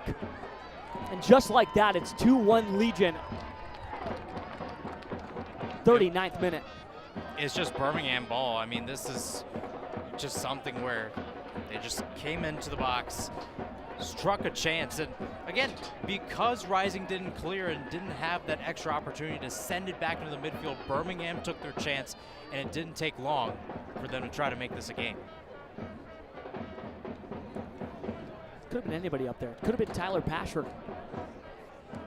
Would have been Mahir's player to watch, which means that I believe almost everyone we talked about in the pregame did something good. Good for the program. 40th minute, 2-1 Phoenix. Birmingham get one back. It was Tyler Pasher confirmed on the goal. We didn't get a replay on that one, so the PA announcer saves us there. Ball in the middle for Emmers. Far side touchline for Dennis. Back for Pierce, triangulating with Emmers and Dennis as he has all night long. Asenge. Now this crowd truly down and out for a little bit. Goal silence. It just hit the outstretched palm of Rakovsky, but it trickled into the far post. Beautifully taken by Pasher. Just chipped up and over. It's those long balls, those through balls, and those crosses that Birmingham searches to find all night long, and eventually they knock home. Rizzo on the far side touchline, defensive half, chips up and over for Sacco. Is he onside? He is. Sacco off his right thigh, loses it. Nobody there to pick up the rebound either. Hamuda tracks all the way back, and Sacco can't reel that one in. Now for Suarez. Deep in the defensive half, venturing forward. No press for Phoenix still. 41st minute, 2-1 Phoenix in the lead. They had that 2-0 lead just a moment ago, but Birmingham pulled one back off the boot of Tyler Pasher. 41st, Martinez. Shashua. Patterson. Patterson crosses. Nobody can shake free. Tregarthen almost does. Darius Johnson shakes it free. Beautiful from DJ. DJ gets thrown to ground. Foul ruled in favor of Phoenix. Free kick in the attacking half, but it's way too far to do much with. Beautiful dribble, though, by Johnson nonetheless. Was able to get past a couple of defenders, nearly got past 3 and 4, trying to shapeshift his way through. Pulled off a couple of Maradonas in that sequence. You have to be nifty as a winger, and as Darius Johnson, we've seen his speed, we've seen his skill, and as he's grown into this position as a starter, he's done a really good job at being consistent in those categories. Consistent here. Charlie Dennis, far side touchline. Had the run from Rizzo. Plays back for Emmers. Rizzo has been active. I'd say pretty good so far through over 40 minutes. Quayshow, near side touchline, one boot back for Flood.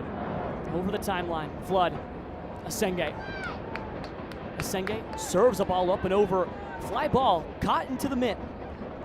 Delgado had to do absolutely nothing but stand there. Not a cavernous outfield was that. Suarez. Howell on top of the box, 42nd minute. Birmingham sort of sitting on their heels. This is a matchup that doesn't have too much history between the two clubs. Phoenix has just one win. Birmingham has 2 in their 3 appearances. Nobody's ever drawn between the two. Phoenix has never beat Birmingham on home grounds. 38th and Washington has never seen a victory against Birmingham, including that 1-0 dropped opener last year that started sort of a spiral for Phoenix Rising. Avievu does a beautiful move on the half turn to keep the ball. Almost keeps it basically on his own, but nobody helps him out. Loses it in the center of the park for Pasher. Pasher drifting out left. Finds Shashua. Shashua trying to shake. Shashua will shake. Center of the box for Damas. Damas on top. Moves back for Martinez. Martinez shovels it out for Suarez. Now everybody in the attacking third for Birmingham, and just like that, they've sunk forward. Martinez chipped up and over, trying to find the run. Cross into the center of the box off the chest there of Quayshow. Watches that one go out of bounds. Goal kick on the way for Phoenix, beautifully dealt with by the back line. Yeah, great job again. And again, Tregarthen trying to push towards the box. He was right at the boundary, and Quayshow decides to really clamp down on him. We're starting to see where Phoenix is drawing this line before. How do they try to get this line in favor of them? You know that Birmingham loves to try to press. They like to take long shots. You can't put that low block 20, 25 yards away from goal because Birmingham will try to make you pay. They'll try to find those crevices and get a shot on goal. It's a good work by Quayshow to try to keep them outside of the box, clamp down early so you don't have a lot of chances coming in. Birmingham is trying to find those chances. Tregarthen plays one back for Suarez. Dancing on the timeline here. Howell, center of the park, moved out left again. Patterson breaking it for Martinez, played all the way back again. They have been stuck, but when they break that final third, they are dangerous with Damas. Played up and over, missed the head of what looked like Pasher again. Nobody in the area. Damas slid. Rakowski was about 10 yards away from that slide. Rakowski receives in his chest and moves it back out for Asenge. Center of the park now for Saint. The captain shovels it out for Quayshow. Quayshow, Avievu, timeline. Darius Johnson trying to break the half. They can't. Flood moves it back. 44th minute. Probably a little bit of stoppage time on the way because of the hydration break. Asenge. Far side touchline for Dennis. Running along with the ball. Dennis loses it out of bounds, but it's a throw in for Phoenix. Approaching the attacking third again. 45th. About 60 seconds left before we see the board go up. 2-1 Phoenix. 45th. Dennis loses the ball. Birmingham gets it back. Can Phoenix win it back before the press gets on? They can't. McElhatton, center of the park. Finds his center backs. Patterson. He'll take his space. 45th still. Waiting on that touchline board. Suarez. Ball skipped the line. Didn't find Howell. Darius Johnson almost shot it free. McElhatton. Back for Howell. Martinez. Chipping up and over for Tregarthen. Tregarthen chests it down. Offside flag goes up. That was a dangerous chance. But offsides is the ruling from the near side lineman.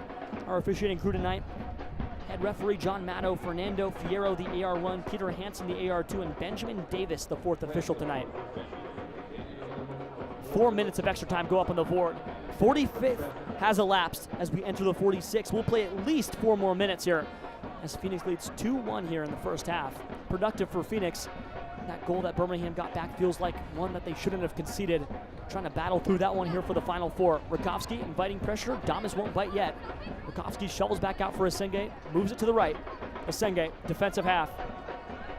Surging into the center of the park. Asenge can do that. Switches the run and play for Quayshow. Off his left foot.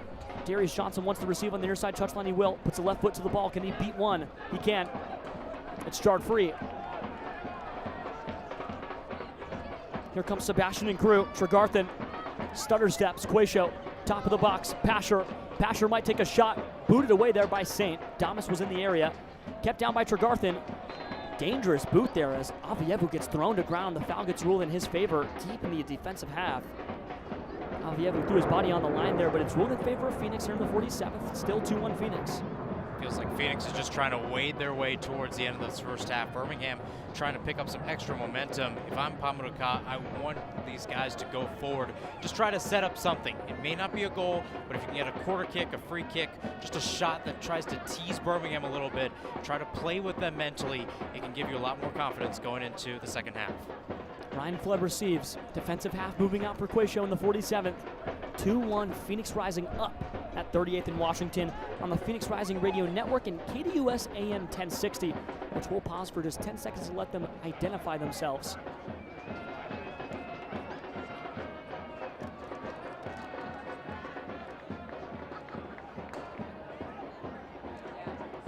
.48th, 2-1 Phoenix, throw in on the far side.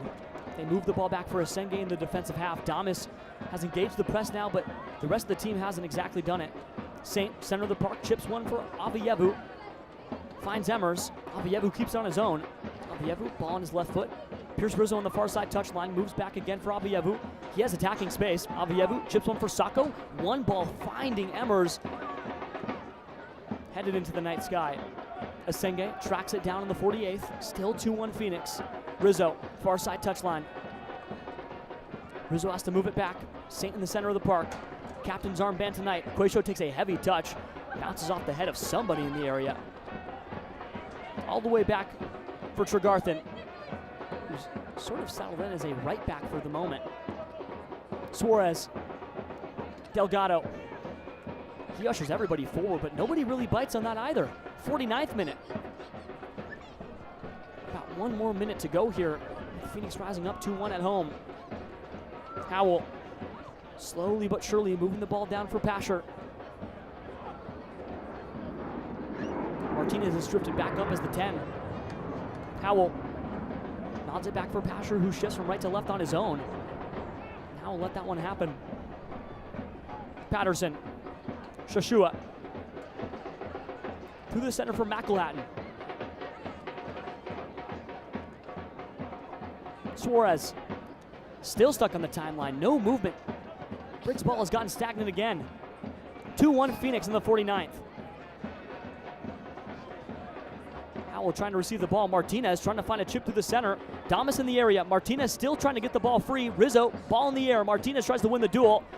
Chipped up and over for Damas. Damas still trying to run free. Booted away there by Rizzo. Rizzo, right place, right time. 49th has elapsed. Still waiting for the whistle. Dennis, one whistle and two. Or not. Or yes. Going to halftime. Looks like the substitutes thought that maybe there would be a foul. 49 minutes of play. Phoenix leads 2-1 after stoppage time here at 38th in Washington. It was brilliant from Avayevu. It was brilliant from Sako. Brilliant from Phoenix. They concede one, but Mahir, it feels like right now, still in the driver's seat. This most certainly are, Kevin. They're trying to push forward, and again, they took their window and they ran with it. That's something that Phoenix Rising has not done a good job at, especially here at 38th in Washington. They flip a switch here, they take their chances, and again, they're tough goals to score, but they're clinical ones. That's a team that wants to try to get some players and get some goals in the back of the net. They did a good job of that. And even though Pasher did take his opportunity and Birmingham was able to draw one back, Phoenix is still up, and they still have that energy to push forward, and they're going to need that in that second half with Birmingham trying to click later on. It's an extremely important result. We'll talk about the table a little bit more, but if this one holds, Phoenix is looking at a home playoff game at least for tonight when it's all said and done. Extremely important 3 points on the line here at 38th in Washington in Phoenix, Arizona. Phoenix leads Birmingham Legion 2-1 after 45 minutes. We'll be back with the Phoenix Rising Radio halftime report in just a moment, and we'll get a word from our sideline reporter Adam Beadle as well in just a moment. Back after this.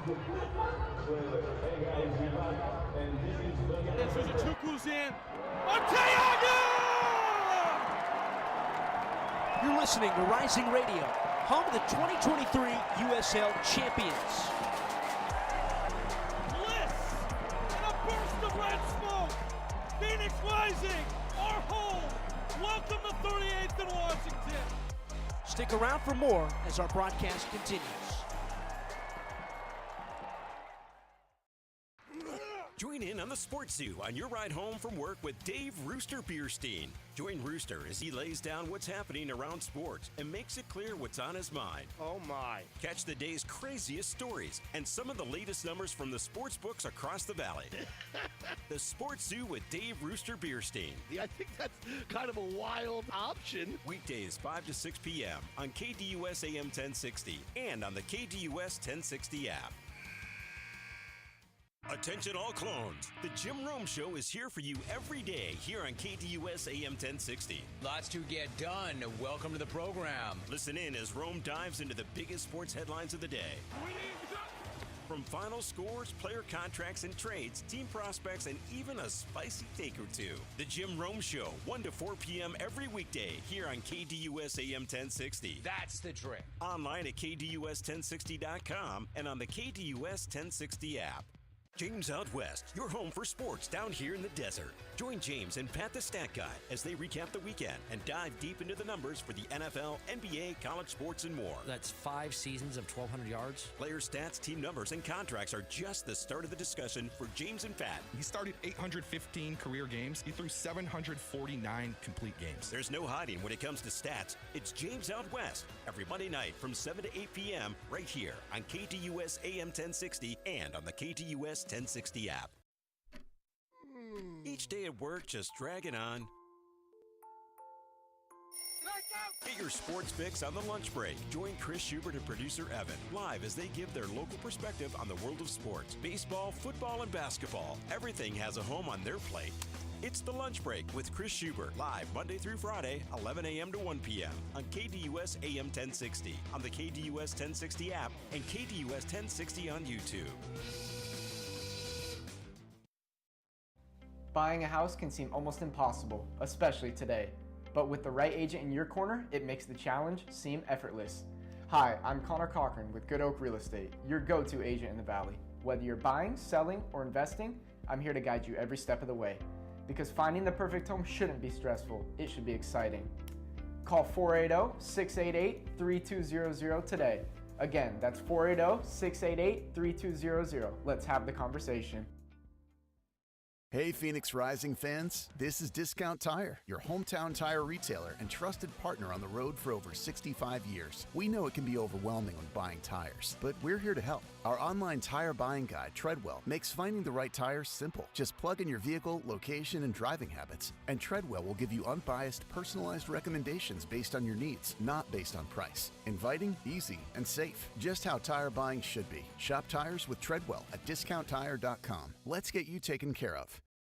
Now we go back to the field to break down the first half action with the Rising Radio Halftime Report on the Phoenix Rising Radio Network.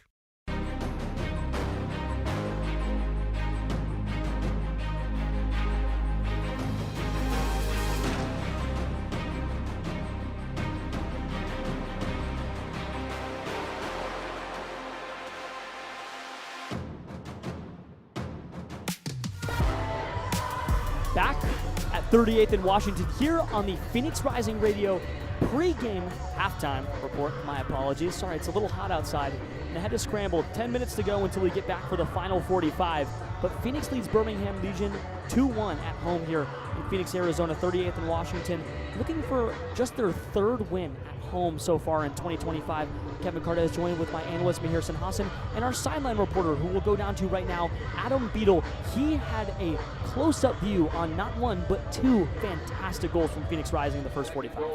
Yeah, thanks, Kevin. Phoenix was honestly playing some of its best minutes in recent weeks, and those in the first few minutes they scored those 2 goals, and they did a really good job of moving their players around the field and creating those chances. Then we got to that water break, and things started to slow down a little bit. They gave up that goal, which truly, up until that point, was Phoenix's first true mistake of the night. And after that, it seems like Rising just got a little bit complacent. And whether that was not choosing to attack as much or maybe sitting back and playing a little bit more defense, it seemed like they were all right where they're at. I think what Phoenix really needs to do is go in this second half and just twist the knife. We've really yet to see the game at home for Phoenix where they've gone in and really just finished things. I think in the second half, if they could do that, they could really come on top. And I think also defensively, too, Pierce Rizzo has looked really amazing at right back, and I think he's really been a big reason for why Phoenix Rising has been able to hold it down in that back line. We'll touch a little more on Pierce Rizzo in a little bit. Appreciate you, Adam. He'll be back a little later on here in the second half, as well as the post-game show, our sideline reporter for tonight. But back with Mahir, up 2-1. Things are falling your way, but Beadle said it best. That hydration break came, you were up 2-0, and then you can see that goal, and it just felt sluggish through that final probably 15-20 minutes. There are not many options on the bench. I feel like last week in Orange County when we were in Irvine, it was, hey, we have a deep bench. You had Potmore Boy off the bench. You had almost 6 professionals, I believe. This night, I think it's 3. Not that many options. Likely you have to figure it out with your pieces who are in the starting 11, already on the field. Birmingham has already made a change, right? Can you find it on the field? I think you definitely can, because this is still a team that's pressuring, that wants to go forward and try to create something down the stretch, and this is something we've seen from this Pamanuka side. It seems like the past 10-15 minutes kind of sort of reminded me of that Detroit City game a little bit, where Phoenix Rising was up 2-0, and then in the last 5 minutes for stoppage time, they concede 3 times, and they end up losing, don't get any points at the end of the day. I think if you're Pamanuka, similar to what Adam said, you have to twist the night. You have to get something going in the attack, but I do agree that even though Quaisho and Avievu did take their chances and they were clinical, we've yet to see this interplay, especially on that right side. Johnson's been a little bit tucked back at the left wing and hasn't had his space to really spread his wings and fly. It really comes down to, can Rising get down the wings? You're attacking towards the Banditos in the second half. I think you can do so and try to get something going and try to officially get 3 points. Well, Damian Rivera's on the bench, and that's a big one. He missed a lot of time with what was described as a thigh contusion before he went out and played a little bit in the Gold Cup. He just trained with Guatemala, didn't make an appearance in the tournament, but he was out with his national team. We'll talk a little bit more on the table in just a moment. Back for one more piece of the Phoenix Rising Radio halftime report with Mahir Sanhasa, Kevin Cardez, and Adam Beadle, as well as our lovely producer, Sammy O'Brien, back in probably 2 minutes. Suzuchukwu's in. Arteaga! You're listening to Rising Radio, home of the 2023 USL champions. Bliss and a burst of red smoke. Phoenix Rising, our home. Welcome to 38th and Washington. Stick around for more as our broadcast continues. Join in on the Sports Zoo on your ride home from work with Dave Rooster Bierstein. Join Rooster as he lays down what's happening around sports and makes it clear what's on his mind. Oh my. Catch the day's craziest stories and some of the latest numbers from the sports books across the valley. The Sports Zoo with Dave Rooster Bierstein. Yeah, I think that's kind of a wild option. Weekdays 5 to 6 p.m. on KDUS AM 1060 and on the KDUS 1060 app.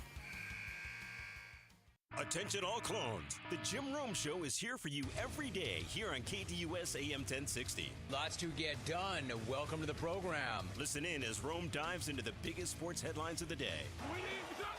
From final scores, player contracts and trades, team prospects, and even a spicy take or two. The Jim Rome Show, 1 to 4 p.m. every weekday here on KDUS AM 1060. That's the trick. Online at KDUS1060.com and on the KDUS 1060 app. You're listening to the Rising Radio Halftime Report on the Phoenix Rising Radio Network.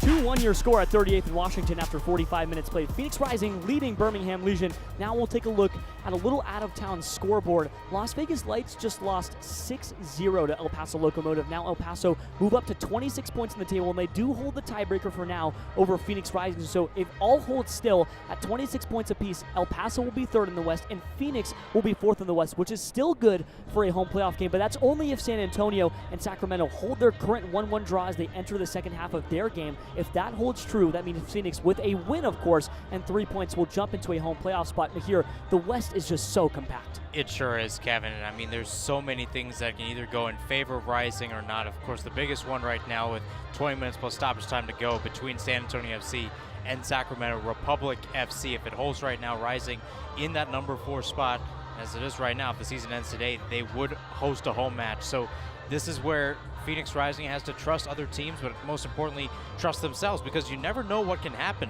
but you need to get 3 points, and this is the importance of trying to get 3 points. We were looking at Phoenix Rising at the beginning of the day at around 7 points into this match. Now you're leapfrogged up to 4. That shows the parity in the Western Conference and why matches like these, even though it's an Eastern Conference foe, even though it's a team, technically speaking, on the outside of the playoff picture in the Eastern Conference, very, very important. And on the other side, we look at the East, and it's not all awesome for Birmingham Legion. When they came into this game at 18 points, they sat at 9th in the East. And the East is not as compact as the West, but a loss here is absolutely critical as they sit just, if they were to win and they go up to 21 points or even get a draw, they would hop up into a playoff spot. But Detroit City FC at 6th has 21. I don't know what the tiebreaker looks like there, but Birmingham has a chance to as well. If they get 2 goals back in the second half and they hold Phoenix to none, they could jump into the playoff picture themselves, as well as Miami. They're just 1 point apiece at the 8 and 9 line. Miami FC looking to make a stride into the playoffs for a first time in a long time. On the other side, Phoenix Rising, they haven't hosted a home playoff game at 38th and Washington or any of the home sites since 2021. It's been far too long for Phoenix. But we'll be back with that and the second 45 here on the Phoenix Rising Radio Network, as well as KDUS AM 1060 with Kevin Cardez, Mahirson Hassan, and Adam Beadle in just a couple of minutes. Second half action, Phoenix Rising, Birmingham Legion, all up next after this short break. Attention all clones. The Jim Rome Show is here for you every day here on KDUS AM 1060. Lots to get done. Welcome to the program. Listen in as Rome dives into the biggest sports headlines of the day. From final scores, player contracts and trades, team prospects, and even a spicy take or two. The Jim Rome Show, 1 to 4 p.m. every weekday here on KDUS AM 1060. That's the trick. Online at KDUS1060.com and on the KDUS 1060 app. Buying a house can seem almost impossible, especially today. But with the right agent in your corner, it makes the challenge seem effortless. Hi, I'm Connor Cochran with Good Oak Real Estate, your go-to agent in the Valley. Whether you're buying, selling, or investing, I'm here to guide you every step of the way. Because finding the perfect home shouldn't be stressful, it should be exciting. Call 480-688-3200 today. Again, that's 480-688-3200. Let's have the conversation. Hey Phoenix Rising fans, this is Discount Tire, your hometown tire retailer and trusted partner on the road for over 65 years. We know it can be overwhelming when buying tires, but we're here to help. Our online tire buying guide, Treadwell, makes finding the right tire simple. Just plug in your vehicle, location, and driving habits, and Treadwell will give you unbiased, personalized recommendations based on your needs, not based on price. Inviting, easy, and safe. Just how tire buying should be. Shop tires with Treadwell at discounttire.com. Let's get you taken care of. Let's get into the action. Phoenix Rising Soccer, live now on the Phoenix Rising Radio Network.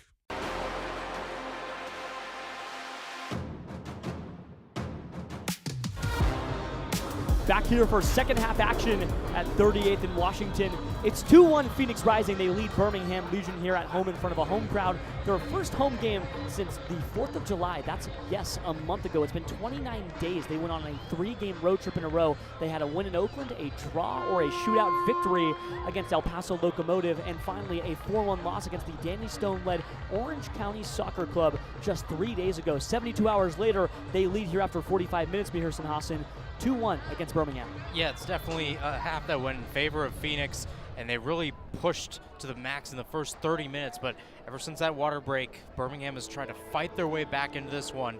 Now with the full reset, heading back into the dressing room, Phoenix needs to try to regain that momentum and really push their midfield forward. They did a really good job with diagonal balls spread out towards Dennis and Johnson, and Sacco trying to maneuver down the middle to send himself into one of those two channels. It helped both goals happen, and he needs to be a proponent to try to get into those spaces again and push Phoenix back in towards the box. Well, it's up to the men on the pitch now. Phoenix, I believe, opts to make no changes out of the halftime break, which is what we expected, likely thinking that Pierce Rizzo will go at least 60 minutes here in this contest tonight. Second 45 on the way. Now Phoenix moving from left to right on your dial, still wearing that all-red kit. Birmingham wearing that blue and white ombre kit, moving from right to left. Now Phoenix moving towards the Banditos. That's usually an important one. They've had a few really important moments in front of their supporters section. A little thinner tonight, as is the crowd here Kickoff was at 106 degrees at 7:30 p.m. They pushed this game back 30 minutes from when it was originally scheduled, and it was still over triple digits. And it was over triple digits for the first probably 30 minutes, too. I didn't really get a good read on it. Phoenix wins the ball back, and then they commit a foul in the defensive half. Quickly, Birmingham has a set-piece opportunity just 46 minutes through. It's 2-1 Phoenix. Not something you want to give up if you're Phoenix this early, as the crowd still is quelled after that water break. Still the case after halftime. Some of them still returning back to their seats. And for Phoenix, they have to be ready for this in-swinger coming in, potentially from Shashua. It could be from some other players as well for Birmingham. Tottenham man Sam Shashua and Tyler Pasher, the Newcastle United man, the two close men. It's Pasher with a right arm to the sky right now on the 47th. Shashua to the left, Pasher to the right. Situated about 37 or 38 yards from the mouth of the net. Nobody in the box. Pasher gesturing with his shoulder, it looks like, and the center referee, John Matto, has decided that's good. Here comes the whistle. Shashua feints it. Here comes a ball from Pasher. It's beautiful. It's headed on the mouth of the net, and it goes just wide. Damas was just inches away. It was knotted along on goal by what looked like Enzo Martinez, but nothing going. Almost a quality chance here in the 47th. Instantly pressure on Phoenix as Rakowski rolls it out for Asenge, who will quickly play it back for his German goalkeeper. Almost a chance there for Birmingham, and Damas likes to thrive in those situations and just try to get his head to the ball. It just wasn't skewed in the right direction, and he just couldn't get the touch he liked. And now Phoenix will try to take their turn to venture forward, but the ball only goes as far as Fernando Delgado. The Phoenix, Arizona native, never played for the Rising Academy, never played anywhere near them. Instead, it was Real Salt Lake. And he did get converted to a contract over there, but only played next pro, and then after being loaned out a few times, signed permanently with Birmingham Legion, and here he is playing in the USL Championship as a pro. Just 19 years old, and at 6'2", 182, has a bright future ahead of him as a goalkeeper. He's slowly morphed into the starting keeper as Matt Van Oekel has slowly been phased out. Van Oekel, 38 years old, out of Chesapeake. He's one of the older goalkeepers. And their third keeper on the roster, it's 34-year-old Trevor Spagenberg. So not that many young options, except for the 19-year-old. And here he is starting between the pipes. Dennis keeps the ball in play. Carl Saint restarts the run in the defensive half and the defensive third for Phoenix. Zaviev, who stops on a dime, trying to maneuver from left to right. He sends a long searching ball up and over to the right-hand half space in the defensive half for Rizzo. Rizzo, cool, calm, and collective in bright pink boots, moves it to the center circle, center of the park for Saint. Saint crosses it up and over for Emmers. What a daring kick. It looked like Shashua was in the area, and he booted that one up into the stands. It's a throw-in now for Phoenix, 2-1, 49th minute, Phoenix in the lead. I do think that Phoenix in these next few minutes has to learn how to control possession. They're doing a little bit of a better job compared to the first half, where it was just go, go, go off of the counter. And again, that's Phoenix Rising's bread and butter. That's what they like to do.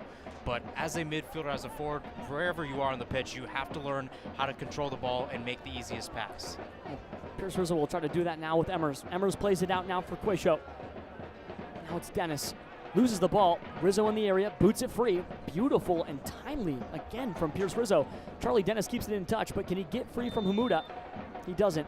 Foul ruled in favor of Birmingham deep in their defensive half. They'll be stuck in that right-hand side corner, and everybody will vacate the area, but Charlie Dennis, who stays in the area. It looks like Hamuda and Suarez. A little coming together between Pierce Rizzo and Hamuda, but it goes nowhere. Now back for Delgado, 49th minute, 2-1.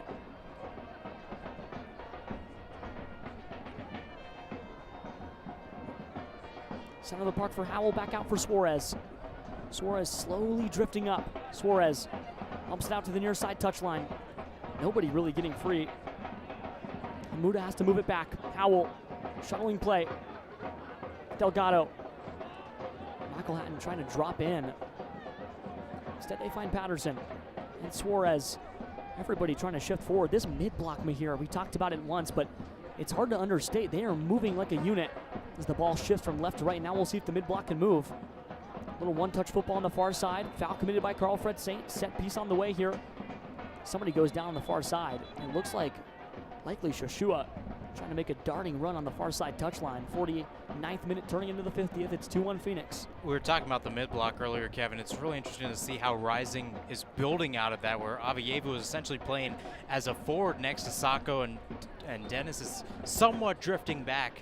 It almost feels like Rising wants to create even lines during this mid-block, and wherever the ball goes, it feels like someone is within a 10 to 15 yard radius and can close down in those situations. And that's what they need, defensive intensity and organization to me. It's not that they haven't had the fire here, but being organized and timely has been sort of their kryptonite. Back post has littered them. But here comes Birmingham. A surging ball. Damas almost gets to it. But Rakowski dives at just the right moment, and Damas avoids hitting Rakowski in the head with a boot. Damas has to walk that one off as Rakowski quickly rolls out for Pierce. Pierce down the far side touchline now. Dennis. Moving back for Pierce. Rizzo moves the ball forward now for Dennis. Center of the park for Saint, the captain tonight. Saint over for Flood. Flood over now for Quayshow. Flood. Defensive third. Long switched ball for Rizzo. Good first touch. Off the right foot, tracks back, trying to find the open pass, skips the line and finds Flood. Flood with the left-footed ball out for Quayshow again. Right to left, left to right, but not up and down for Phoenix so far. Avievu takes a touch on the center of the action now in the left-hand half space. Flood.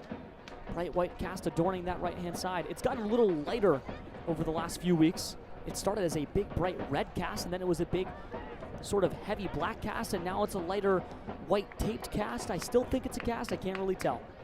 Number 23, Ryan Flood, has gutted out what is likely a fracture. Avievu chips a ball forward, trying to find the run of Darius Johnson, but it trickles out of bounds. Goal kick on the way for Legion in the 52nd. Still 2-1 Phoenix. There are a couple of Birmingham Legion players applauding in the back, finally getting that ball back after Rising held it for a good 2-3 minutes or so. And that's the type of momentum that Rising needs, and Birmingham wants to try to steal that. They want to try to go on the counter and try to catch Rising overcommitting, but that's just not happening with the way Rising is just spreading the ball out right now. And Birmingham has to try to find their ways to be pragmatic.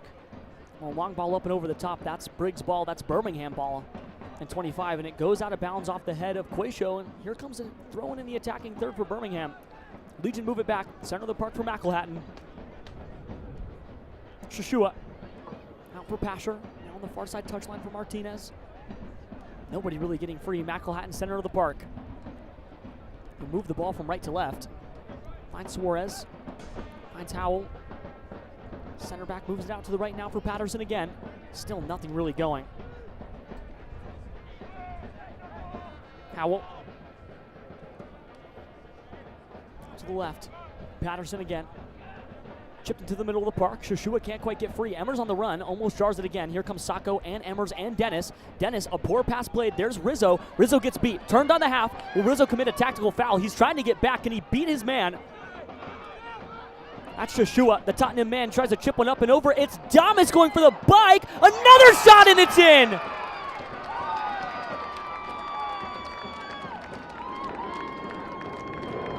A beautiful team goal from Birmingham Legion. Two different huddles going on for two different sort of shuttles of the action. It was Tregarthen who put that one in for Birmingham, and it's level here at 38th and Washington. It's 2-2 in the 54th. Just another great goal by Birmingham. All eyes on Damas, rightfully so, but similar to the first one, it was the second body climbing into the box that draws Birmingham with the shot, and another goal past Patrick Rakowski. Nothing that he could do there. Tregarthen, sublime. And it was the attempted bike, the bicycle kick attempt there from Ronaldo Damas that really set that one up. He at least got a body part to it. It looked like it could have been a kneecap or a thigh. Put something on the ball that had to have Rakowski parried away, and it was only as far as Sebastian Tregarthen. That is just his second goal in 2025. The wingback out of Dolores, Uruguay. He played for Asheville City Soccer Club. One of the cooler stories here, he scored 17 goals and 13 assists with Lindsey Wilson College. Then he went and played in some USL League 2 teams. His first ever professional team is Birmingham. He came through USL 2 as a Team of the Year player. He led Asheville City a year ago with 7 goals. That was good enough to get him a professional contract with Legion, and here he is equalizing and pulling points back for Birmingham as it stands in the 55th. It's 2-2 all tied up here in Phoenix, Arizona. Flood plays a through ball down for Avievu, who gets thrown to ground again. Another drawn foul there and a free kick in the defensive half. Quickly restarted by Charlie Dennis, and Flood moves it up and over there for Emmers. Emmers now moving it out to the right for Dennis as everybody starts to shuttle forward in the final third. Can Phoenix get a quick answer Dennis, corner of the box, chipped over for Sacco, tries to put a boot down to it, can't quite get there, keeps it in play. Another centered ball there from Emmers. Emmers tries to get it into the center of the box. He finds just air. The ball got free, but nobody else did. Damas trying to make a run there from a long ball. Almost does. Ryan Flood. Damas tumbles the ground, no foul. Saint, center of the park there for Emmers. Shuttles it out to the right for Dennis. Dennis, a little stutter step and a move. Pierce Rizzo barreling down that right-hand touchline. Stops the ball with his right foot and stops the run of play. Emmers moves it back for Asenge. Damas is back up on his feet now. Trying to plead his case for a card. It didn't come out. Emmers centered it up there for Dennis. Rizzo has a chance to cross the ball in. Pierce Rizzo with the cross. Is anybody there? Darius Johnson was so close. He thought there was a foul or maybe a shove in the back, but the ball just skitters out of play, and it looks like a goal kick for Legion. Darius Johnson thought he got shoved. It's still level 2-2 in the 57th. Looked like Johnson was trying to go acrobatic in that moment, and maybe he did get shoved, but there was not much contact on that play, and sometimes it helps you, and other times it doesn't in this sort of situation. Man down now in the box for Birmingham. 57th minute, still 2-2. Can't quite get an idea. It's on the far side away from us. The Bandito side is about as far away from our table as you can get. Everybody's sort of standing and waiting around. Pamuduka calling a couple people over. Looks like it's Emmers and Dennis who come over and get a quick water break as they have a chat with Pamuduka, sort of the office hours portion of this one. Pierce Rizzo makes the short walk over. Pa likes to do this during stoppages in play. A little bit of direction, a little bit of shape change, and some delightful words of encouragement after they conceded that second goal. Not the one they wanted to concede, especially off of what was basically an assist from a failed bicycle kick from Ronaldo Damas. Hasn't scored tonight, but he's lethal. Has never scored less than 14 goals in a championship season. He has 8 so far in 2025. More than enough time to find 6 more. Long ball up and over the top for Pasher. Pasher only has to beat Pierce Rizzo, but he drags all the way back. Pasher for Patterson. Shashua in the area. He'll receive the ball. Moving centrally. Chips one forward for Damas. Damas has to beat Flood. Shovels the ball back for Hamuda. Up and over for nobody. Darius Johnson going to try to snuff this one out. He does. He gets a boot to it. Dennis chips one forward and just runs right into his defender. Foul ruled in favor of Phoenix. Charlie Dennis, my apologies. Emi Quaisho was the one who took that fall. Check that. It's a relatively smart foul, though, by Quaisho, because otherwise you give the ball back and it's another cross rolling in, and Damas has another chance if you're Birmingham, because he was lurking on that back post right near the 6-yard box. Would have been an interesting chance for Birmingham had it been crossed in. Pierce Rizzo restarts play on the near side touchline. He'll just lazily make his way up and over near the timeline. Poor pass from Emmers, but Rizzo cleans it up. Plays back for Asenge. Now Damas on the press. Shot out of a cannon is Ronaldo Damas. Now they want 3 points. Chipped up and over for Quaisho. Only as far as Ryan Flood, who almost loses the ball, and he does. Birmingham has it, attacking third. Here comes a surge from Shashua. Shashua trying to break it. Can he find a cross? He can, but it's off the left sort of hip of Ryan Flood. Damas was crashing, almost danger. Corner kick on the way for Birmingham here on the 59th. It's good intensity from Birmingham, and like you said, Kevin, they're playing like they won 3 points. They're trying to push towards the box, and Rising is just reeling at this moment, just hoping the damage does not get any worse right now. You want to try to have those set times and try to build out and get that one moment so you can create another window for yourself. Well, the window right now feels like it's Birmingham's. Corner kick on the way in the 59th, as we've almost played a full hour. Ball played short, little something out of the training ground here. Can anybody get a boot to it? It's up and over the crossbar. Rakowski watches that one soar.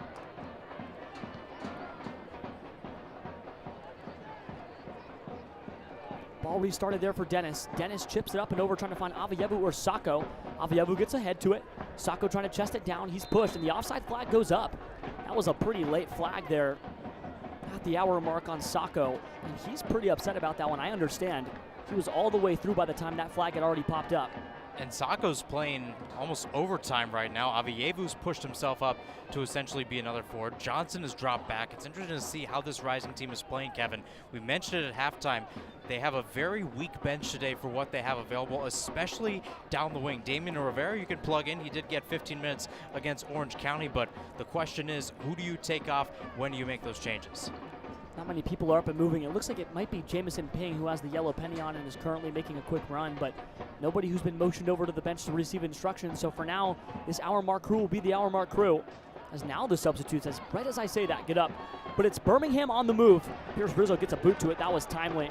Quayshow, center of the park, plays for Carl Fredson. He has to maneuver and solve the problem. He does. Emmers shifting out to the right, finding a through ball now for Dennis. Dennis, can he get there in time? Hamuda has to just shove him off. Charlie Dennis needs to get there. He does. Can he shovel it out? Delgado comes off his line and boots it out. Corner kick on the way for Phoenix. Manufacture off the dynamicism of Charlie Dennis, but Pierce Rizzo did just enough to jar the ball, and Carl Fred St. find the pass. Fernando Delgado just has to boot it away.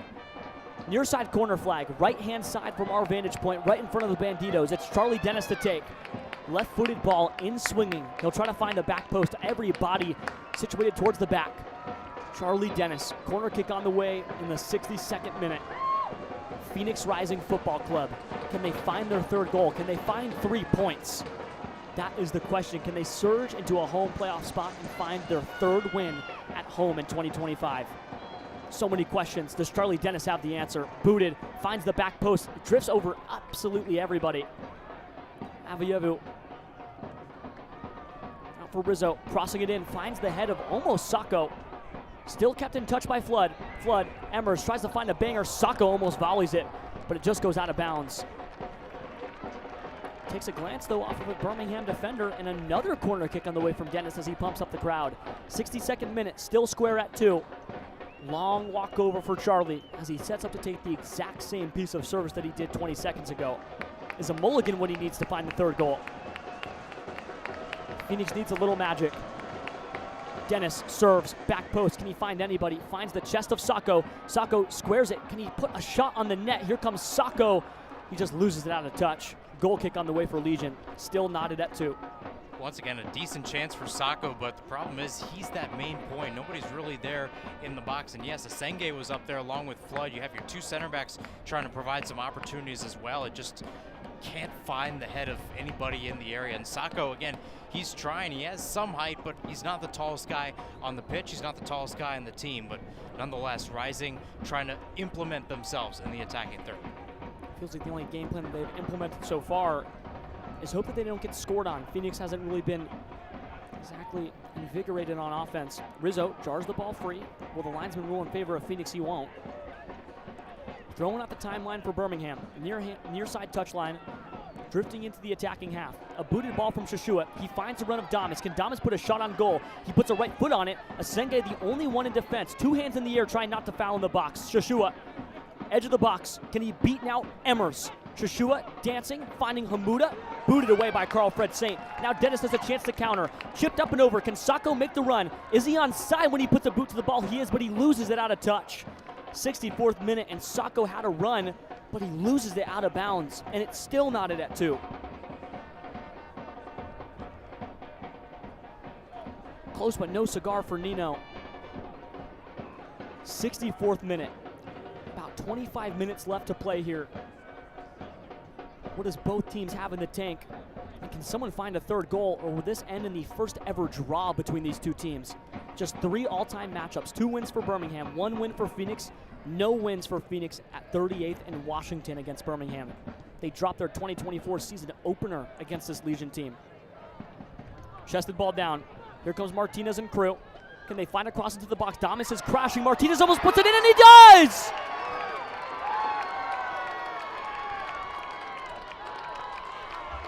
Martinez tumbles over Patrick Rakowski, who just watched the ball slowly drift over the goal line. And it's Legion who finds the third goal tonight. Phoenix now trails by 1 after leading by 2 just 20 minutes in. And Legion have broken this one wide open. It's 3 points in hand for Birmingham. Just unfortunate for Rising. Great work by Enzo Martinez, a guy that's been in the league now for 9 years or so. Veteran presence, just finding the space, blood in the water, and he just shoots it in the back of the net, just rolling it past.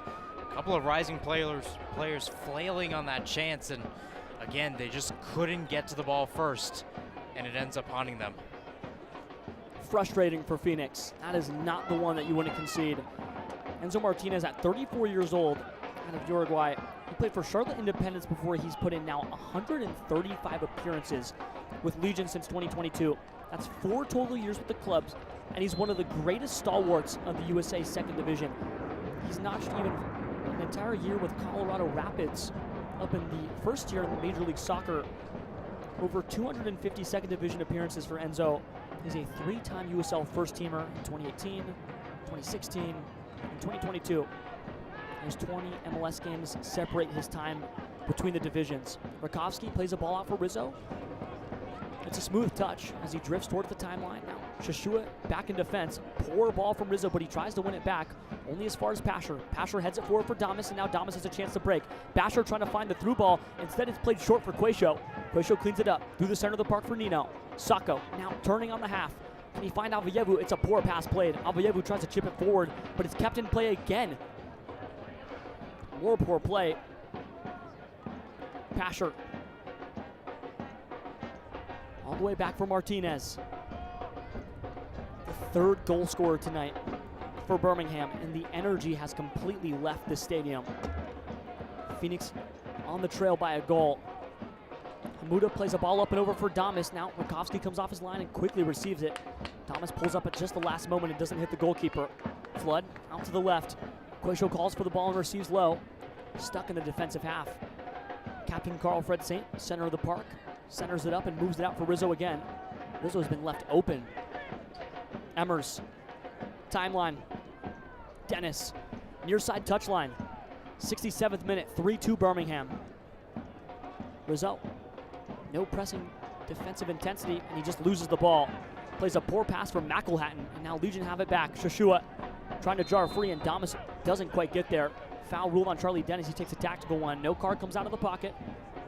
Just a quick chat with Charlie. Center referee Matt Gano. 67th Mahir. No energy left, it feels like. It feels like the snowball effect is happening again, similar to what we saw against Orange County, where this team was just attacked from behind in the first half. They were down 1-0 and just couldn't find that equalizer, and Orange County was just able to build. And similar to this, despite Rising being the better team in the first 30 minutes, Birmingham has come out of the locker room and they've come out with a lot more fire, a lot more gusto, and it's showing because they want to try to get 3 points, and they've completed the comeback. I'd say unconnected is the word that I use so far in this second half. 68 minutes through. Saint plays it over for Rizzo. Rizzo puts a right foot to the ball and surges forward just a little bit, trying to take his space. He's going to make the underlying run for Dennis. Dennis crossing into the box. He doesn't find Sacco, but does he find anybody? No foul committed in the box. Delgado watches that one soar free. Tried to find Darius Johnson, and Avievu threw his body at the ball, but nobody could get to it. 69th minute on the way, and a not-so-nice 3-2 deficit. Birmingham in the lead. If you're Pamuduka, if you do you bring on Darius Formella? Because he's a guy that's really good, and he can kind of sort of play that number 9 role at times. Well, maybe our sideline reporter Adam Beadle has something to say about that. But before we get to it, Carl Fred Saint chests the ball down. Center of the park now for Emmers. Avievu puts a left foot. He's going to try to push forward. Will Avievu take a shot? Looks like Sacco tries to get to it. Can Dennis find it? Parried away by Delgado, and the rebound! No goal! Emmers was so close, but Delgado, heroic at the last moment. It was so quick back and forth. 3 saves later.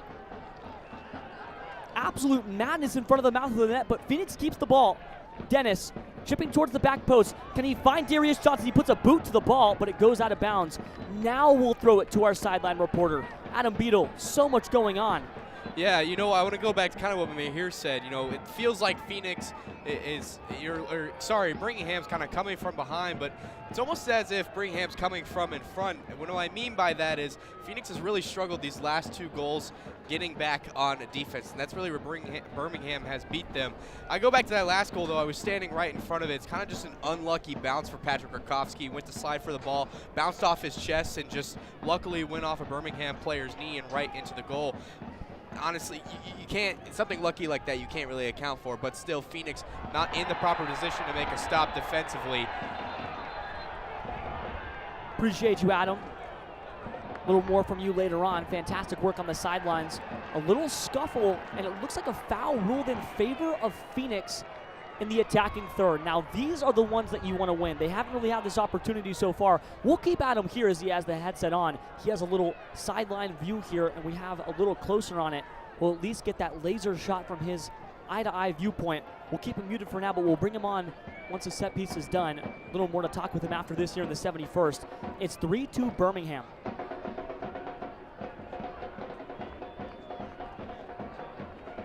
It looks like somebody got shoved.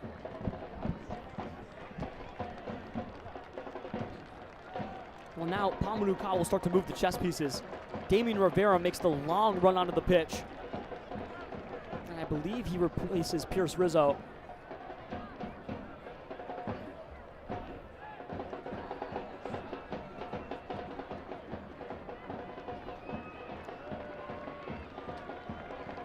Carl Fred Saint, the captain, comes off. And here comes Noble Okello. Noble hasn't been on the pitch in a long time. He'll receive the captain's armband. Rakowski, he tried to run it back to him, but Noble will have to keep the band for now. Check that. It looks like Emmers came off the pitch. Pierce is still on. Pierce stays on. Emmers comes off. Rivera on for Emmers. And Noble Okello on for Carl Fred Saint, making a long-awaited return to the pitch. A left-footed ball from Dennis. Tries to break the wall. Can't quite get there. A rebound volley from Dennis. Just misses the near post. Nothing fancy there. Just trying to push it through the wall. But in the 72nd minute, it falls flat. Now with reinforcements on the way here, that could be the tide? It might be, and I mean, Dennis with a decent chance, and you have to take that type of shot off the second bounce, and just couldn't do it. But it'll be interesting to see what happens with Dennis here, with Damian Rivera now in the game. You have Darius Johnson as well. I would guess that one of them is going to push to essentially be a second striker to Isan Sako. Dennis might be in that right wing spot. He might shift back to his number 8, but with Noble Okello in the game, expect Dennis to be high as well. Well, Phoenix Rising win it back in the center of the park. Asenge puts a right foot to the ball. Noble Okello gets his first touch back in Rising Red in a long time. Rizzo on the half turn, shuffles it back for Asenge. Stuck in his defensive half. Damish shot out of a cannon, almost wins the ball back on a challenge. It was Hardy. Okello, one-touch football for Asenge. Good to see Noble back on the field. Noble plays a central ball down for Avayevu, trying to win the ball back. He does. Strong and central. Dennis moving it out to the left now. Rivera getting his first touch of the afternoon. Rivera bounding forward, trying to find the corner of the box. Here comes a cross from Quaisho, booted away by Birmingham. Stuck in the box. Avayevu parried away by Delgado. So close there from Avayevu. Delgado now has turned into a superhero in for the mouth of the net. And a goal kick on the way for Birmingham. 73rd minute. They still lead, but a little more life now for Phoenix Rising. And a decent chance by Avayevu, trying to take it off a turn one time. That would be a world-class finish, if you will. Could have taken a touch, but sometimes you have to economize. He did in that situation. Again, don't fault him for doing it over there, but man, does Phoenix know how to try to get some pressure. They're showing it again here. Here comes the press. A poor pass play by Birmingham turns into 3 bodies in the area for Phoenix, but they solve the problem, and a man goes down there in the defensive half. It looked like it could have been Pasher. They're going to call over for Okello. Okello just got on the field, and it looks like he's going to receive a caution. What feels like 45 seconds to do a stint of play. We're going to throw this down as substitutions, roll onto the field for Birmingham. One more time for Adam Beadle. Yeah, you know, I wouldn't be surprised if Phoenix Rising decides to throw in Formella soon and get some fresh legs up in the front. And I also wouldn't be surprised if they make one more change in the back. I think bringing in 2 midfielders is good to be able to get guys that can run up and down, some fresh legs, some guys that can bring in some energy. Not a lot of whole lot of time left. It feels like Phoenix knows what they have to do. They just need to go out there and execute it. They've had some good chances, haven't been able to convert. The question is, when are they going to be able to find someone in the right place at the right time to be able to make a play? And they're running out of time to make that decision and find that window. Appreciate you again, Adam. We'll be back with you in just a moment. Later on in this final 15 minutes, final quarter of an hour on the way here for Phoenix Rising in Birmingham. Phoenix trailing by a goal as it looks like Dawson McCartney comes on the field. Samuel Shashua comes off for Birmingham, and I believe it was Sebastian Saucedo on number 23 for Birmingham.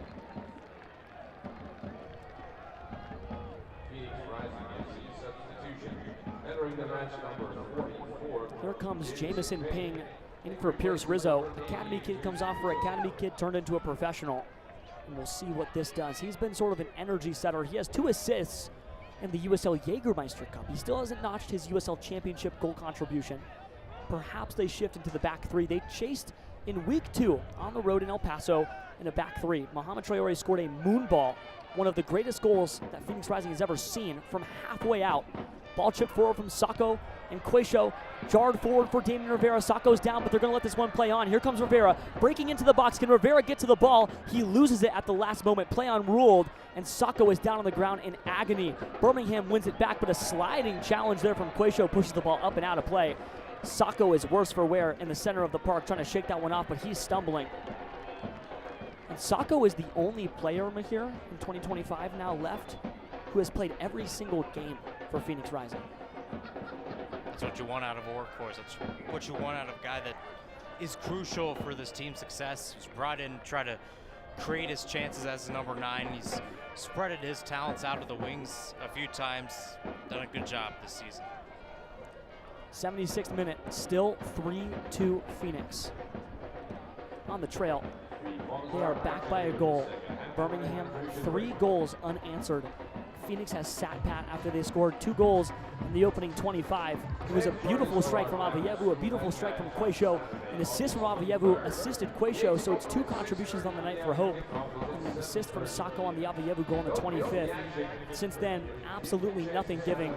Another hydration break on the way here in the 75th minute, and hopefully Rising takes this opportunity to get on the pounce with this hydration break and not fall backwards. And I think they were on the pounce before, so now it's just about continuing, which is something that they should have done in the first half and didn't. And that's one thing that Pamadou is trying to preach to his squad.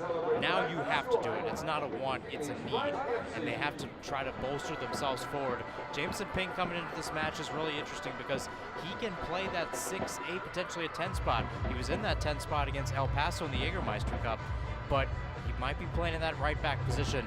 It's all hands on deck right now for this Pamadou side, which is trying to get an equalizer and trying to get something that they haven't seen a lot of this year, which is a home result. It's make or break time for Phoenix Rising. They lost their last league game just 3 days ago to Orange County SC, 4-1. Now in danger of losing a 2-goal lead that they held in the first half, conceding 3 goals in a row now in the 78th minute. Searching for answers, they're the first huddle to break, as Phoenix will quickly re-enter the pitch. They know exactly what the mission is. Find a way to get a goal back, and after that, we'll solve the issue of how we can find our 4th if that's on the table. But right now, no points in hand. They've dropped 3 total. So far in 2025, when we talk about dropped points, they have dropped 7 from losing. This would drop that now to 10. That's good for the bottom 5 teams in the league in terms of losing points from winning positions and standpoints, whether that be having a draw and losing that draw point, or having 3 points and losing it down to a draw, or losing the game completely, which is exactly what they're in danger of right now. 78th minute dragging on to the 79th. Still 3-2 on the Phoenix Rising Radio Network and KDUS AM 1060. We'll pause for 10 quick seconds real quick to allow stations to identify themselves before we get on with the final 12 minutes of play.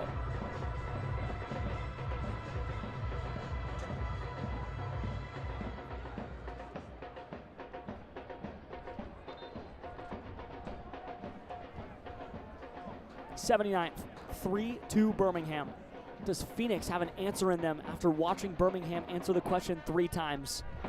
It's Legion ball. Martinez in the center of the park loses it out for Darius Johnson, and now the numbers starting to shift forward as Jameson Ping gets on his horse and Charlie Dennis moves out to the right, receives the ball on the far side touchline deep in the attacking third. Dennis back for Akello. Noble squares it across the park for Flood, stuck in the center circle now for Quayshow. Trying to get a little advance, finds Avayevu on top of the box, trying to turn on the half switch. Can he get there? Trying to find the ball, gets dragged to ground. Rule play on, no foul. Avayevu will stay crumpled on the ground, but in the 79th, Phoenix can't catch a break.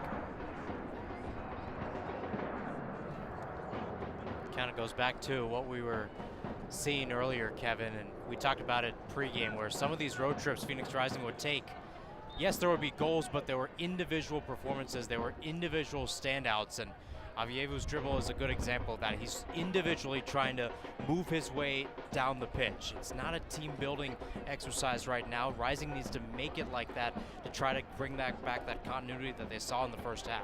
Can they find the shape? Can Pamadou lead his team to find that shape and find the answer? Jameson Ping plays a one-touch ball back for Darius Johnson, who moves it back for Selasenge in the defensive half. Flood shuffling over the timeline, Akello, center of the park. Chips one up and over trying to find the run of Sacco. Sacco puts it off his left hip. He's in play. Can he find anyone in the box? Sacco dragging the ball. Still with Sacco. Still hounded. Left side of the box, it's pushed free. Looks like that was Martinez. But here comes Birmingham. Chip forward for Damas. Damas now on the run. Can Damas find the pass? Is anyone going to break through and free? And it does. Ball moves all the way over to the left-hand touch space, and Damas tries to find the run. Dragged down. That's Saucedo. His first touches of the game. Almost underground by Charlie Dennis. Chipped up and over for nobody. That ball will skitter out of play. Rakowski will quickly restart. Now wearing the captain's armband. Took him a moment to find it. It went from Akello to another player, and now it finally finds Rakowski. Carl Fred Saint subbed off the pitch for Akello. Noble switches play for Darius Johnson. Breaking the timeline on the right-hand side. Attacking half for Dennis. Stuck on the right side. Number 12 from Brighton moves it out for Asenge, center of the park. Flood. Quayshow, 81st minute, 3-2 Birmingham. Moved central for Akello, but nobody's giving. This mid-block now has gotten extremely tight for Birmingham. 81st, Asenge, DJ. Dancing with his defender, trying to find a cross. He'll get it off, finding the back post. No one home.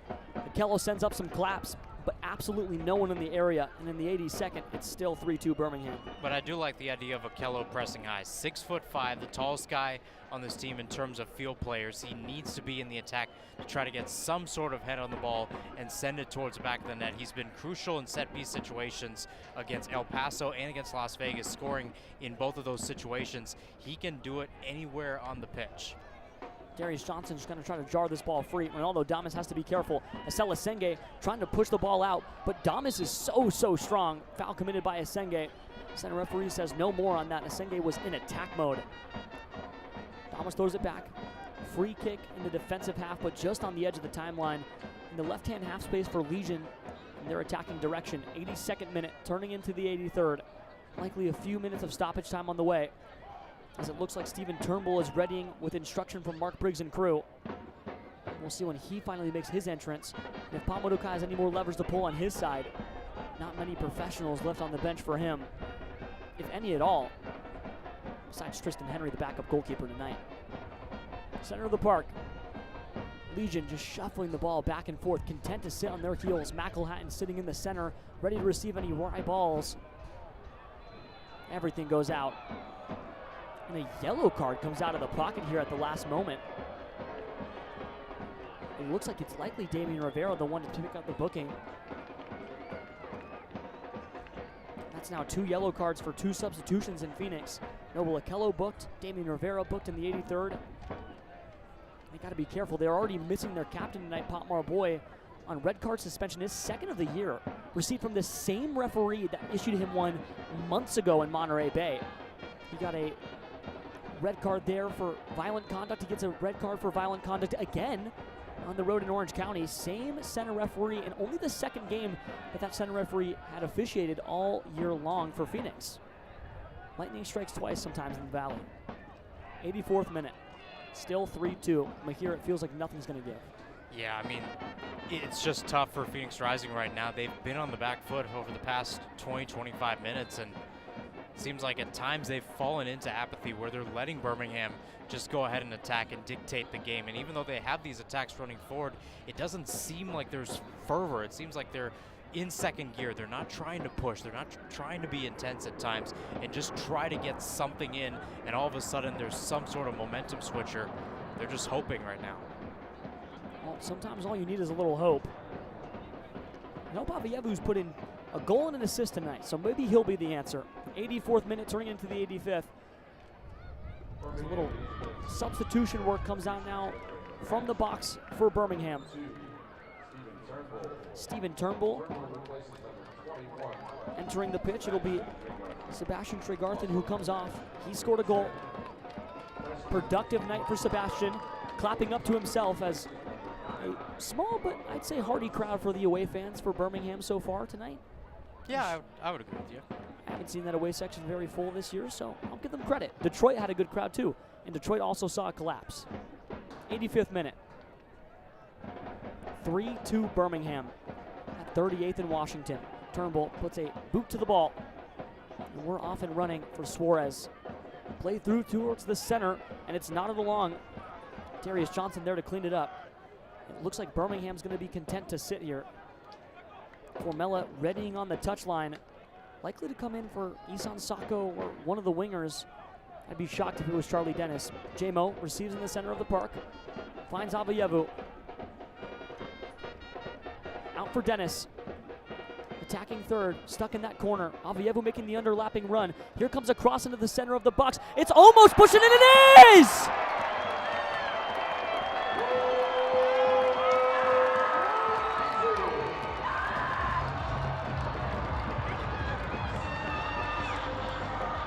We're waiting for the ruling, but the center referee dove into the pile, and it might be called off. Pamuruka is incensed. Somebody's down, somebody got hit hard. Out comes the physio for Birmingham. And it looks like Rivera was also worse for Rivera. I believe it was him who put in the goal as the smoke flares wildly towards the left side of the net. Still unsure of what happened, waiting for a replay. Our producer's going to go over to try to get the second look. Mahir, I don't know what happened over there. Yeah, I don't know. I mean, it was a good ball in by Dennis, and Rivera got a good touch, but I think because he went studs up, it caused a Birmingham player to go down, and that Birmingham player continues to remain down on the pitch. And again, studs up is never something you want to see. We've yet to see the referee echo a card from his pocket, so we'll see, but it seemed like Rivera, at the very least, was going towards the midsection. That enough is a little cause for concern from a referee's perspective. It seems like it might be a foul. Here comes the replay. Watching it in, Rivera threw his body at the ball. I'm not sure if the studs came up, but he definitely crashed into somebody. It's hard to tell. Rivera hit the ground super hard. And this is going to restart as a goal kick. This is not going to sit well with the Banditos or anyone in this home crowd. I don't blame them. I don't see studs on that. I see a kneecap to the ball, and I see a lot of contact. We'll have to wait for the ruling after the game for that one. That's going to get replayed over and over as the video board operator does his job. Rivera was clutching at his lower back. That was not an easy fall for him to take. And for a guy who's already missed so much time due to injury, you hope that he's okay, as well as whoever went down for Birmingham. And it looks like they're probably okay. I didn't see the physio pull anybody. So nobody too worse for wear, at least so we think, or so we hope. And in the 88th, it remains 3-2 Birmingham. You can hear the Banditos.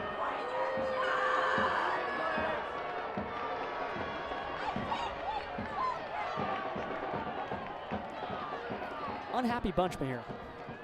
Oh, rightfully so. I mean, that was an interesting challenge by Rivera. And again, off the replay here in the stadium, it wasn't studs up, but I think Rivera did bowl over his opponent. That was enough to cause a whistle. I can agree with that. It's just a shame it went to the back of the net. If that hits the side of the netting, we say, yeah, it happens. It didn't. Quayshow comes off for Formella. An interesting substitution there. They're going to throw everything at the wall. Sako stays in. Avayevu stays in. Formella now in. Charlie Dennis now in. Jamison Ping shot out of a cannon is still in. Darius Johnson now is what looks like a right wing back is still in. Noble Akello, a center back of sorts, it appears, as he drifts. Everything out. Every professional off the bench, it appears. Delgado centers up the ball. Lots of stoppage time on the way. Mark Briggs is up on his feet. You can hear him from here. If we had the shotgun mic pointed at him, you would hear every word. 89th minute, 3-2 Birmingham.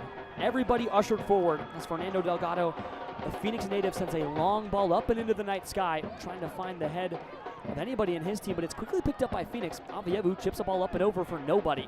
Trying to be a hero, finds just a Formella in pursuit of the goalkeeper. Delgado does well to sweep it. Long ball booted up and over. Darius Johnson watches that soar up and over his head, but there's somebody in the area. Senge plays one touchdown for Darius Johnson, who plays back for, again, Assel. Another stoppage of play. The whistle went up, and then we're just restarted again. Noble, center of the park, attacking half for Flood. Flood stays in, crossing towards that back post, trying to find the head of Sako. Headed back into the night sky. Avayevu misses the header, back down for Senge. Now in the attacking third himself, he'll slowly back out. Lone man from LA Galaxy, the Cameroonian, would love to get another goal. He already has one in Rising Red. Dennis chipped in, trying to find the foot of Formella! Charlie Dennis didn't even need him. Give me 42 yards. Charlie Dennis levels this one at 3. They said no to the first goal. Charlie Dennis says, I'll do it on my own. We are level at 3 apiece. Stoppage time on the way. Phoenix has life at 38th in Washington. We're tied. I said it before, I'll say it again. Phoenix needed a momentum switcher, and they got it. Courtesy of the man who's been known for taking long-distance shots this season, Charlie Dennis. Just a dink towards the back post. Didn't have to be anything special. It just had to be enough. And it was fairly special. It was enough, and it was more than special. We're going to throw this down really quickly to our sideline reporter, Adam Beadle. What do you got for us, Adam? Well, I was going to come over here and talk about the craziness that went on the sideline after the penalty in the box, but just an absolute beautiful shot from Charlie Dennis from way outside. Paul Maduka was a little bit upset. He was getting his team going, and then after it looks like what looked like an own goal, seemed to be a bit of confusion on the Phoenix Rising sideline because it looked like the coaching staff had originally thought that they had called it a goal and then called it back. Nonetheless, Rising uses that to their advantage, uses it for momentum, and Charlie Dennis with an absolutely beautiful shot. What a shot. Appreciate you, Adam. We'll get back to you in the post-game show. Or if they score again here. It's 3-3. You can hear this crowd roar. And this is when 38th in Washington is at its best. Waiting now for the board to go up. Do we get any word on stoppage time? The board already went up apparently. So now we'll wait. 5 minutes of added time. 5 minutes to find the go-ahead goal. Darius Johnson will try to do it now. Darius Johnson receives a backheel pass from Formella. Squares it back for Dennis. Dennis clipping towards the back post. Can he find a head? Can't quite get there. Flood still there. Crossing in. Center of the box. Can he get there? Delgado punches. Timely. Booted up into the night sky. Now Birmingham is on the ropes. 92nd minute. It's 3-3. Phoenix has all of the wind in their sails. This has to be Phoenix's window. They have to take it, and they have to run with it. I like the crosses that are coming in. I like the bustling in the box. Now they'll try to bustle the ball forward. Dennis, right side touchline, trying to break the final third. Pamudoka ushering everyone to find that back post. There's a cross, trying to find Formella. It drifts over to the right side of the box. Birmingham in the area. Formella hounding, trying to win the ball back. He almost does. Ball's getting dragged out to the corner, and it's backheeled only as far as Darius Johnson. One touch back for Dennis. Stuck in the corner. DJ, edge of the final third. Can they find another opportunity? Nodded forward from Darius Johnson. It's parried away. Goal kick. Ruled in favor of Birmingham. They get away with one. 93rd minute, about 2.5 to play left. Does anybody have one last answer in the tank? It has been back and forth all night long. Phoenix has dropped all the way back down in the 6th place of the table, but they'll hold it solely with 1 point. 24 points is good for 1 behind New Mexico United and 2 behind El Paso Locomotive.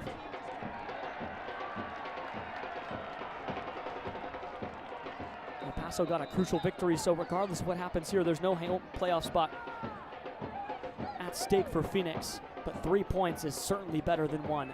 94th minute, knotted up at 3 apiece.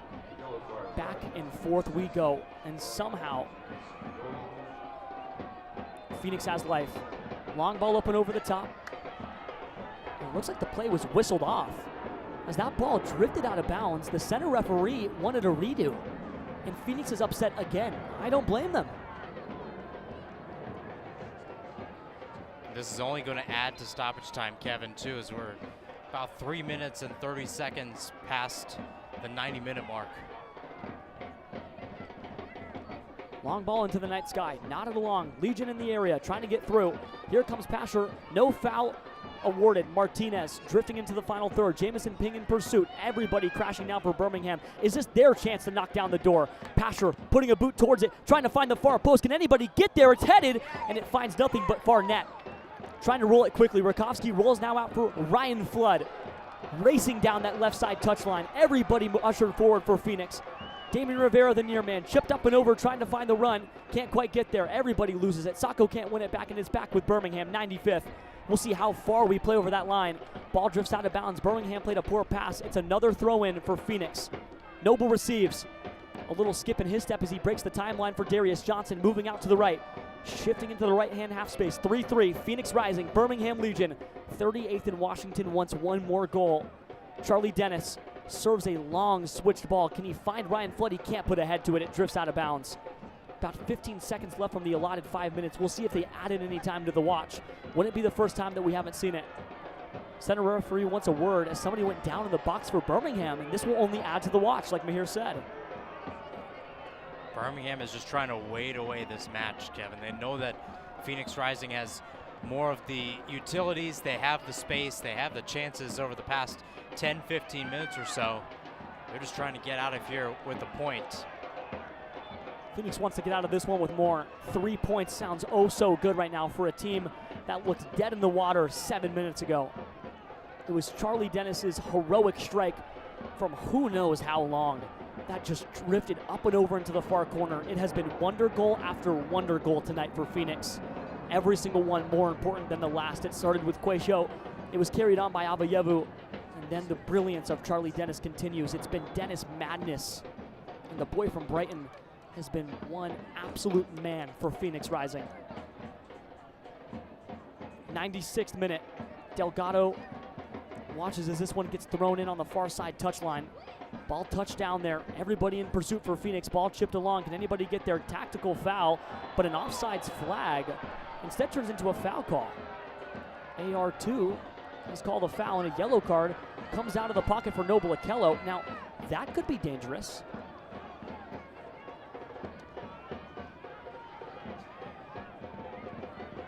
Does Noble Okello already have a yellow? No. That's his first caution. Noble Okello so far in the year, that's his 7th yellow. A lot of time in the book there for Noble. Set piece, 37 yards away in the 97th. Maybe the last kick of the game, and it might belong to Birmingham. If Phoenix wants one, they're going to have to break out on the counter and do it fast. The near man is Pasher. The name of the game, strike this one in for Legion. Phoenix needs to defend with everything. Rakowski stays on his line. 97th minute, service, trying to find a sea of bodies. As Saucedo tries to call for the ball, he thinks he's open. Number 23 trying to call for Rakowski. Absolutely nothing to do besides catch the ball. Will he move quick enough? Ball tossed and rolled. Finds Avayevu, puts a right foot to the ball. No whistle yet. Here comes Avayevu, surging into the final third. Hope Avayevu moves it out now for Rivera. Rivera trying to put a boot to the ball. It's stopped by Delgado. Catches it out of the air. No corner on the way. Still waiting for the whistle in the 98th. Delgado throws a long ball out to the left. Darius Johnson almost pushes it free, but misses it. Still no whistle. Another cross. Can they find the run? Asenge slips but stops the ball. Birmingham still has it. It's Saucedo. Jamo, a beautiful tackle, but it's ruled as a foul.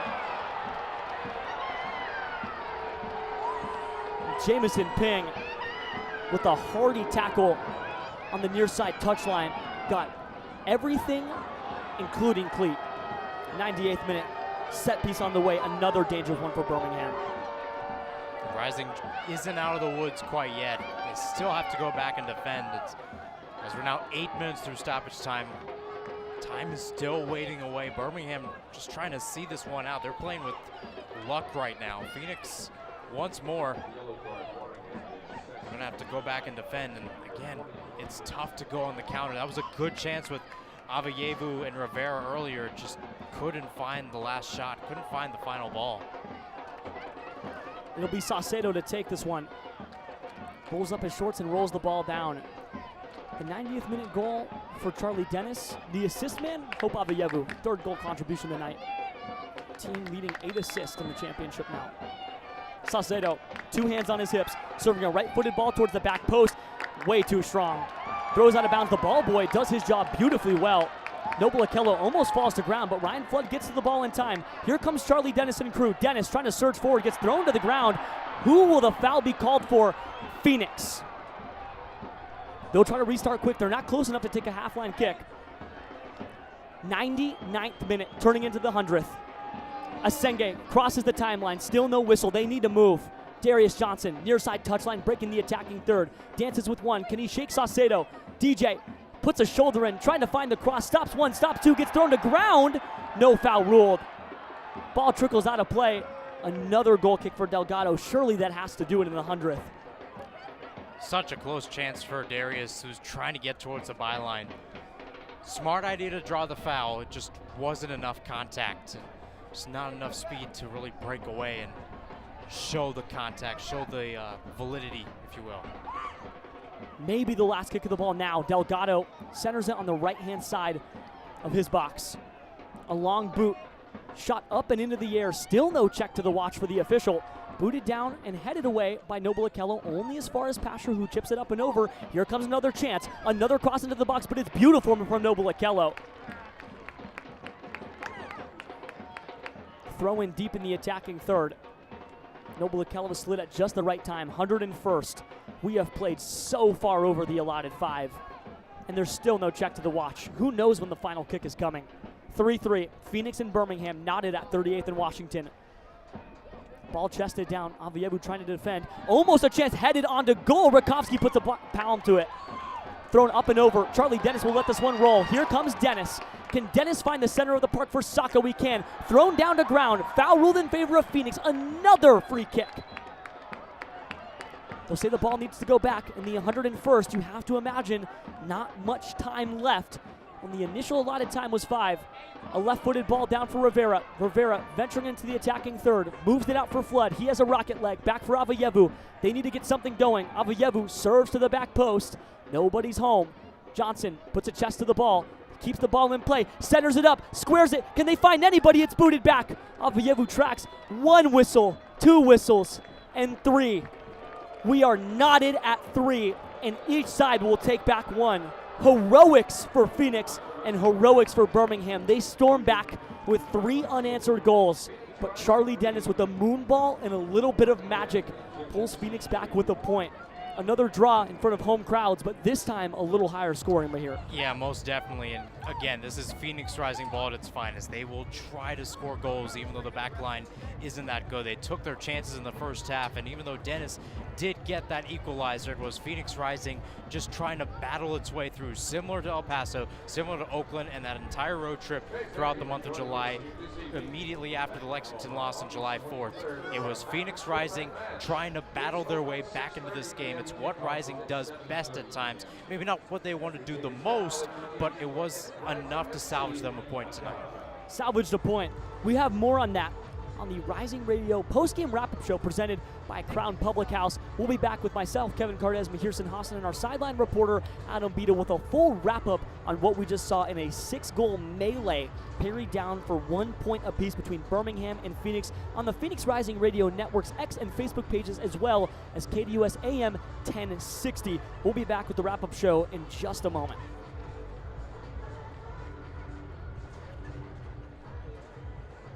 Zuzuchukwu's in. Arteaga! You're listening to Rising Radio, home of the 2023 USL champions. Bliss and a burst of red smoke. Phoenix Rising, our home. Welcome to 38th and Washington. Stick around for more as our broadcast continues. Join in on the Sports Zoo on your ride home from work with Dave Rooster Bierstein. Join Rooster as he lays down what's happening around sports and makes it clear what's on his mind. Oh my. Catch the day's craziest stories and some of the latest numbers from the sports books across the valley. The Sports Zoo with Dave Rooster Bierstein. Yeah, I think that's kind of a wild option. Weekdays 5 to 6 p.m. on KDUS AM 1060 and on the KDUS 1060 app. Attention all clones. The Jim Rome Show is here for you every day here on KDUS AM 1060. Lots to get done. Welcome to the program. Listen in as Rome dives into the biggest sports headlines of the day. From final scores, player contracts and trades, team prospects, and even a spicy take or two. The Jim Rome Show, 1 to 4 p.m. every weekday here on KDUS AM 1060. That's the trick. Online at KDUS1060.com and on the KDUS 1060 app.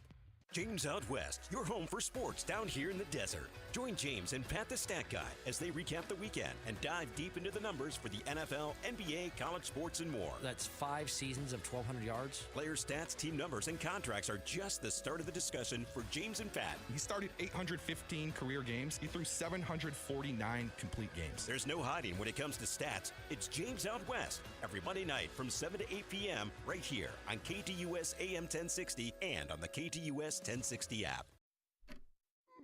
Each day at work just dragging on. Get your sports fix on the lunch break. Join Chris Schubert and producer Evan live as they give their local perspective on the world of sports. Baseball, football, and basketball. Everything has a home on their plate.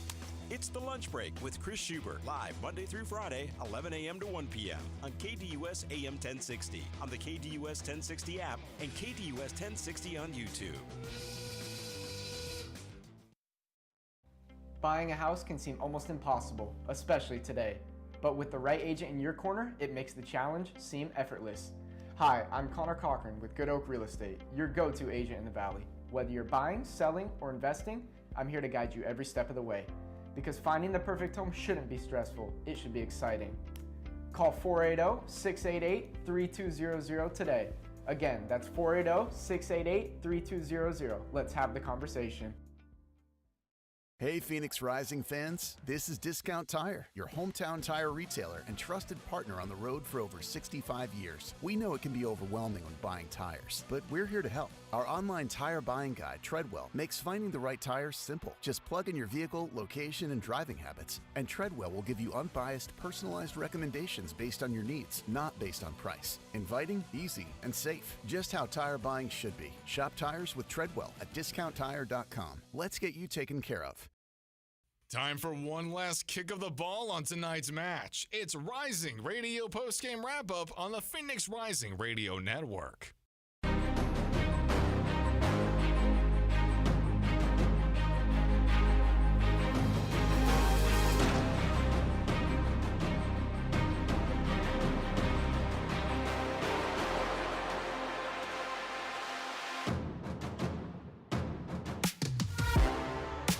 3-3 your final score here at 38th in Washington in Phoenix, Arizona.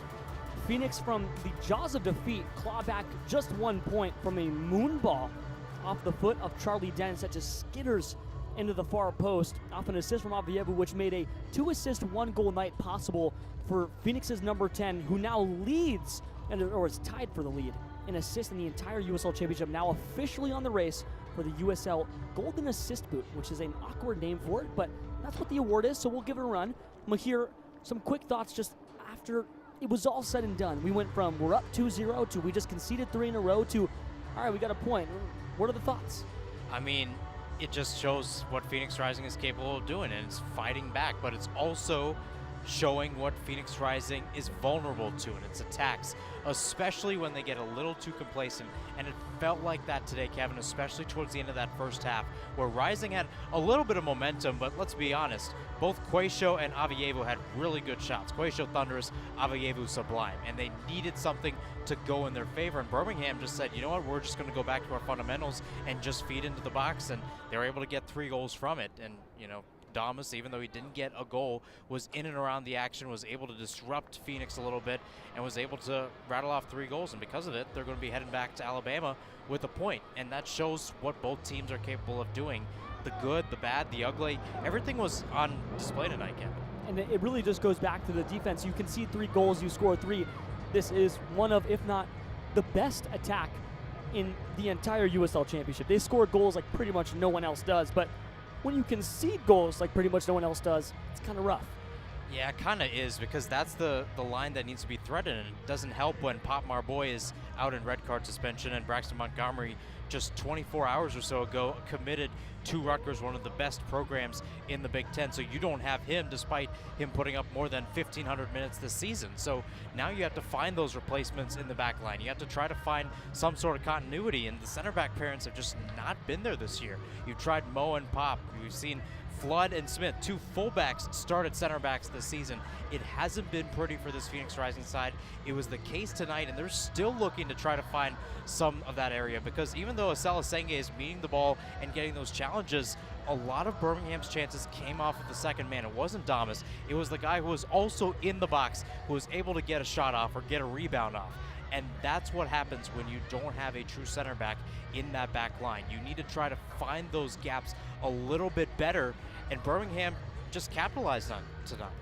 Let's talk a little Pierce Rizzo, too. We had a few questions on him starting as a right back. That's out of position for an 18-year-old academy kid. They said, hey, we need a right back tonight. Pierce, you're the man. He was kind of the man. He controlled the tempo. He went 43 for 48 on passes. That's good for 90% passing accuracy, which would be one of the highest marks in the USL if he did that over a sustained stretch. Played just about 75 minutes, had 62 touches, had 7 passes into the final third, went 1 for 1 on his successful dribbles, and on top of that, won 4 of his 5 duels, 1 of which was in the air, 3 of which were on the ground, did not commit a foul, and on top of that, even had an accurate long ball. Pretty good night for the kid. Yeah, most definitely is, and we were wondering what it was going to look like. Again, start at that 6 against El Paso and against Orange County, and there were times where he was the only one back there because you had Avievo and Emmers really pressing high up, so he was the one that had to greet the counterattack coming in. It was very interesting to see how he played tonight at right back, and it seemed like he found a little bit of a niche. We've seen him in that 8 spot. I think it was in the red and black scrimmage, which was the case all the way back in February, where he had some appearances and some minutes in that area. He was able to show what he can do on that right-hand side, especially with Colin Smith's absence. He was tenacious. Maybe didn't go as far up and wasn't pressing towards the byline as much as Smith, but he was definitely controlled, and that's what you needed at right back position. You want control to stop the attack from bustling down the wing. Well, we'll talk a little bit more on the table in terms of the fact that Phoenix now has to take on one of the bottom 3 teams in the Western Conference, in Lexington Sporting Club. In just 7 days, they'll take one of their longest road trips possible, and then they'll go right to Tampa Bay after that, finally finishing off one of the most brutal summers of road travel, which saw 3 road games in a row, 1 home game, 3 road games in a row, today's game, and then 2 more road games in a row. Then they'll finally come back for 3 home games, 1 away game, 3 home games, 1 away game, and 2 home games. Good for a 7-3 split in the fall, but they need to survive the summer, and that ends with Lexington and Tampa Bay. We'll break that down in a little bit, as well as get to our sideline reporter, Adam Beadle, in just a few minutes when we come out of break on the Phoenix Rising Radio post-game wrap-up show presented by Crown Public House. Zuzuchukwu's in. Arteaga! You're listening to Rising Radio, home of the 2023 USL champions. Red smoke! Phoenix Rising, our home! Welcome to 38th and Washington! Stick around for more as our broadcast continues. Join in on the Sports Zoo on your ride home from work with Dave Rooster Bierstein. Join Rooster as he lays down what's happening around sports and makes it clear what's on his mind. Oh my. Catch the day's craziest stories and some of the latest numbers from the sports books across the valley. The Sports Zoo with Dave Rooster Bierstein. Yeah, I think that's kind of a wild option. Weekdays 5 to 6 p.m. on KDUS AM 1060 and on the KDUS 1060 app. Attention all clones. The Jim Rome Show is here for you every day here on KDUS AM 1060. Lots to get done. Welcome to the program. Listen in as Rome dives into the biggest sports headlines of the day. From final scores, player contracts and trades, team prospects, and even a spicy take or two. The Jim Rome Show, 1 to 4 p.m. every weekday here on KDUS AM 1060. That's the trick. Online at KDUS1060.com and on the KDUS 1060 app. James Out West, your home for sports down here in the desert. Join James and Pat the Stat Guy as they recap the weekend and dive deep into the numbers for the NFL, NBA, college sports, and more. That's 5 seasons of 1,200 yards. Player stats, team numbers, and contracts are just the start of the discussion for James and Pat. He started 815 career games. He threw 749 complete games. There's no hiding when it comes to stats. It's James Out West every Monday night from 7 to 8 p.m. right here on KDUS AM 1060 and on the KDUS 1060 app. This is the Rising Radio post-game wrap-up on the Phoenix Rising Radio Network.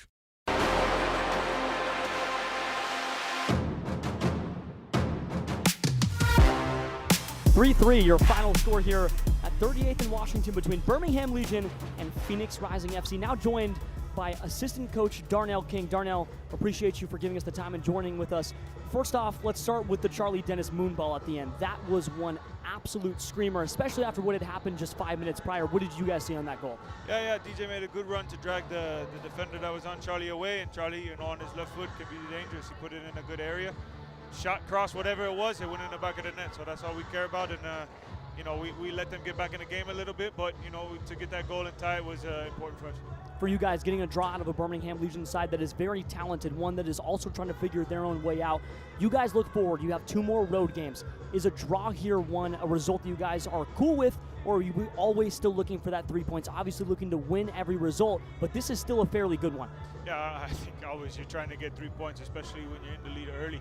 But 2-0 is the most dangerous lead in football. I think we know that. You can't let your foot off the gas. But yeah, you use the point and you take it and move forward. You take the positives away from it, you learn from it, and hopefully we go get the 3 points on the road, the next 2 road games. Draw back and look at what happened here at home against Detroit 2 months ago. And the difference here is that this time there was the clawback. You guys found that final goal to get back in the result column. What has changed from then to now that you have seen that's been palpable? Yeah, I think we just keep pushing the boys and showing that everybody has a role and you don't stop. From the kit man to the people who work in the front office to the players, everybody's being relentless in their work ethic. So that's what you have to do when you're playing this game and claw back into games. And that's what they did. We put ourselves in that situation, so it's important that you drag yourself out of the trenches in that moment. So I'm glad they did that, but once again, we wish we would have taken the point doing the right things and getting the 3 points here, but it is what it is. Like I said, we take the point and we move forward. Coach, this is now the 3rd consecutive game where you started Pierce Rizzo. First 2 were at the 6th. This one tonight at right back. What does it say about his performance, his tenacity on the training ground, that he's getting these starts consistently? Yeah, Rizzo, young player coming in and putting his head down and working. He comes to do his role. He's coachable. He's listening to the information we're giving him, and he came in at a role that he hasn't done before yet here, and he stepped in the role well and did his job. Kudos to him for coming in here and holding it down there. He's in certain situations he got out of cleanly, and it was good to see. We wanted to see a little bit more from everybody else, but once again, it's how you feed into it. To see a young player do that, it feeds into the group, and those are the moments how you can claw back into a game. One last question for you, Darnell. Braxton Montgomery makes his move out to the Big Ten, the finest conference in Division I men's collegiate soccer. Any words on his time here as a professional at Phoenix Rising? Yeah, man, I had Braxton when I started here in 2020, and I was training him when he was in the academy, individual training. So amazing what the academy has done with him. He was a player that was so coachable, and he was humble, and he was a workhorse. And I love that he was able to come play, and I was able to watch him step on the field that I played on, and he shined for us, man. He stepped into a role and he held his own. And, that just speaks volumes to who he is and how he was raised and how his family has brought him up to be the type of person he is. So all the best to Braxton, man. We love you. You have anytime you want to come back home, you feel free to open the door. It's always open for him. So. Well, we appreciate you, Darnell. Congrats on the point, and we'll get back with you later as we go on the road to Lexington. Really appreciate you for giving us the time. Cheers, guys. Yep, cheers. That was lead assistant coach Darnell King. And now we'll welcome on our sideline reporter, Adam Beadle. Adam, you had a front up and close look at the entire thing, whether it was the 2 goals that they scored to take the lead, the 3 goals that they gave up to lose the lead, or the Charlie Dennis moonball to bring it back. What's your biggest takeaway after full 90? I think the biggest thing is you never should have been in a place to give up your 2-0 lead within the first 30 minutes in the first place. I think Phoenix Rising just got a little too complacent. And when you're in that situation where you have so many opportunities to convert on goals and you don't, I think that's really also the story too. I think for the most part of the game, we talked pregame about a lot of that back line being out of position. Guys like Pierce Rizzo, who's playing right back, who actually I think did a phenomenal job. I think he held his own, and I think we continue to see Ryan Flood. I think there were a couple of times you look on the left side and Emi Quayshow gave up a couple of things, and he's done that a little bit throughout the year. But when you look on the offensive side, Phoenix had plenty of chances to attack after they it went back to 2-1, and Birmingham was able to convert that first goal, and Phoenix just kept letting them through. And I talked about it a little bit in the second half. The issues they had dropping back on defense open up holes. You get an unlucky goal, it goes through the net, and I think just on the other side, Phoenix gets an incredible lucky goal and quite the shot from Charlie Dennis that they had the curve and bounce that it did to go in the back of the net. You look at Lexington, and they have that Western Conference matchup before they face off against Manuel Arteaga and Tampa Bay Rowdies. Lexington is huge. I mean, they have the opportunity to bring that one back. They don't have the tiebreaker right now. They lost 1-0 at home here just about a month ago on the 4th of July, and it was a falling flat result. Now they have to go on the road, and there's no excuses on this one. It's their last big road trip where they go on 2 in a row before finally having those sways of home games. But I'd argue that the Lexington game is most likely the most important game that they've had so far in their entire schedule. No doubt. And you're getting into the point of time where, the dog days of summer are over. The weather's going to start to cool down in the next month or so. Even though it's not drastically, it's still not going to be 110 when you kick off. And Phoenix Rising, like we touched again on pregame, there's not a lot of time for error. I think when you get to the beginning of June or even maybe the beginning of July, you go, okay, there's a little bit of time where Phoenix can correct some mistakes, can do some things right. Oakland looks like it was a huge stepping stone in the right direction, and it just shows you how fast things can change. I think there were points in this game where Phoenix absolutely did take a step in the right direction, and it looks promising. I think the last 10 minutes, the stoppage time really showed that there is this fight that this Phoenix team has, and we talked about how can you get that momentum when you don't have a lot of that, extra motivation, that extra support. Sometimes when you're 72 hours removed from playing your last game, you got to get back onto the field, get back, gain some momentum, and sometimes it just takes time. But unfortunately, that time is not something that Phoenix has a lot of. So they got to continue to just take pieces of these games where they find these ways to get back in them, get the lead, tie it up, whatnot, where there are these high-intensity moments. And Phoenix, I think you just got to find a way to replicate these high-intensity moments, especially on the road.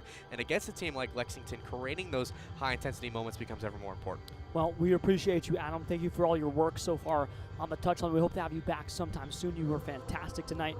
That is all we have from our sideline reporter on the touchline, Adam Beadle. We'll be back with one more piece of the Rising Radio postgame wrap-up show presented by Crown Public House with Mahir Sinhasan and myself, Kevin Carduz, on the Rising Radio Network's X and Facebook page, as well as KDUS AM 1060.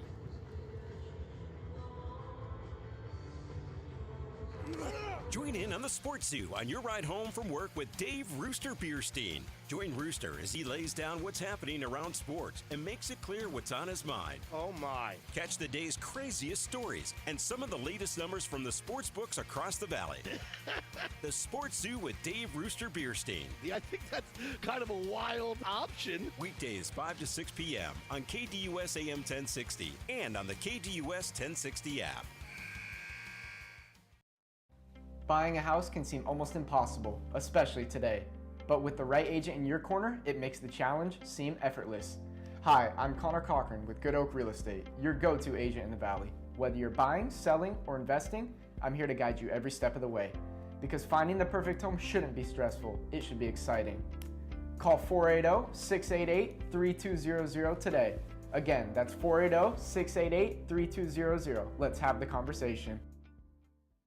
Hey Phoenix Rising fans, this is Discount Tire, your hometown tire retailer and trusted partner on the road for over 65 years. We know it can be overwhelming when buying tires, but we're here to help. Our online tire buying guide, Treadwell, makes finding the right tires simple. Just plug in your vehicle, location, and driving habits, and Treadwell will give you unbiased, personalized recommendations based on your needs, not based on price. Inviting, easy, and safe. Just how tire buying should be. Shop tires with Treadwell at discounttire.com. Let's get you taken care of.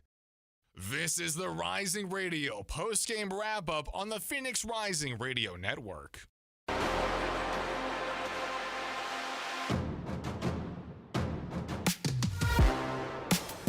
Well, 3-3. You get a point. You don't get 3 points, though. You scored 3 goals. Mahir, any last thoughts? I mean, this was a Phoenix Rising team that came into this match needing 3 points and just a point in general, and they definitely showed it in the first half, and then things happened. And this is something we've seen from Phoenix Rising before. It's something we've seen from week 1 where they have some defensive lapses. It ends up haunting them, and they need to find a way to try to rebound from it. And today, they did. Luckily, it's something we've seen throughout the entire month of July. They did. Charlie Dennis with a shot that just bounces into the back of the net, and Rising's able to get a point. And this is something that they need in a tightly compacted Western Conference. You need all the points you can get, but of course, you won 3 points at the end of the day, and this Rising side still needs to push to try to get their 3rd win at home this season. Well, they couldn't quite find it here. They get a result. They get the 1 point. Now they're going to go out on their almost longest distance road trip all year. They're going to go out to Lexington, out in Kentucky, and then they're going to go all the way out to Tampa Bay down in Florida. That'll cap off their last back-to-back road game stretch, unless, of course, they go on a run in the playoffs and they don't have favorable seeding, in which case it's sort of a happy, sad moment because then we have to go on the road and they'll have to go on the road, but we're still in the playoffs. So a win is a win. You'll have to take them where they are, which we couldn't get tonight, but 3-3 your final score here in Phoenix, Arizona from 38th in Washington. For my entire crew, our producer, Sammy O'Brien, our sideline reporter, Adam Beto, my analyst tonight, Mahirson Hassan, and myself, Kevin Cardez, it has been an absolute screamer of a game. Lexington will be on site for that in 7 days, where they'll take on likely their most important Western Conference foe, 11th place versus what is now the 6th place Phoenix Rising, as we continue our rise to the top of the table and hopefully a home playoff game. This has been your official presentation of the USL Championship on the Phoenix Rising Radio Network's X and Facebook page, as well as KDUS AM 1060. Have a great night.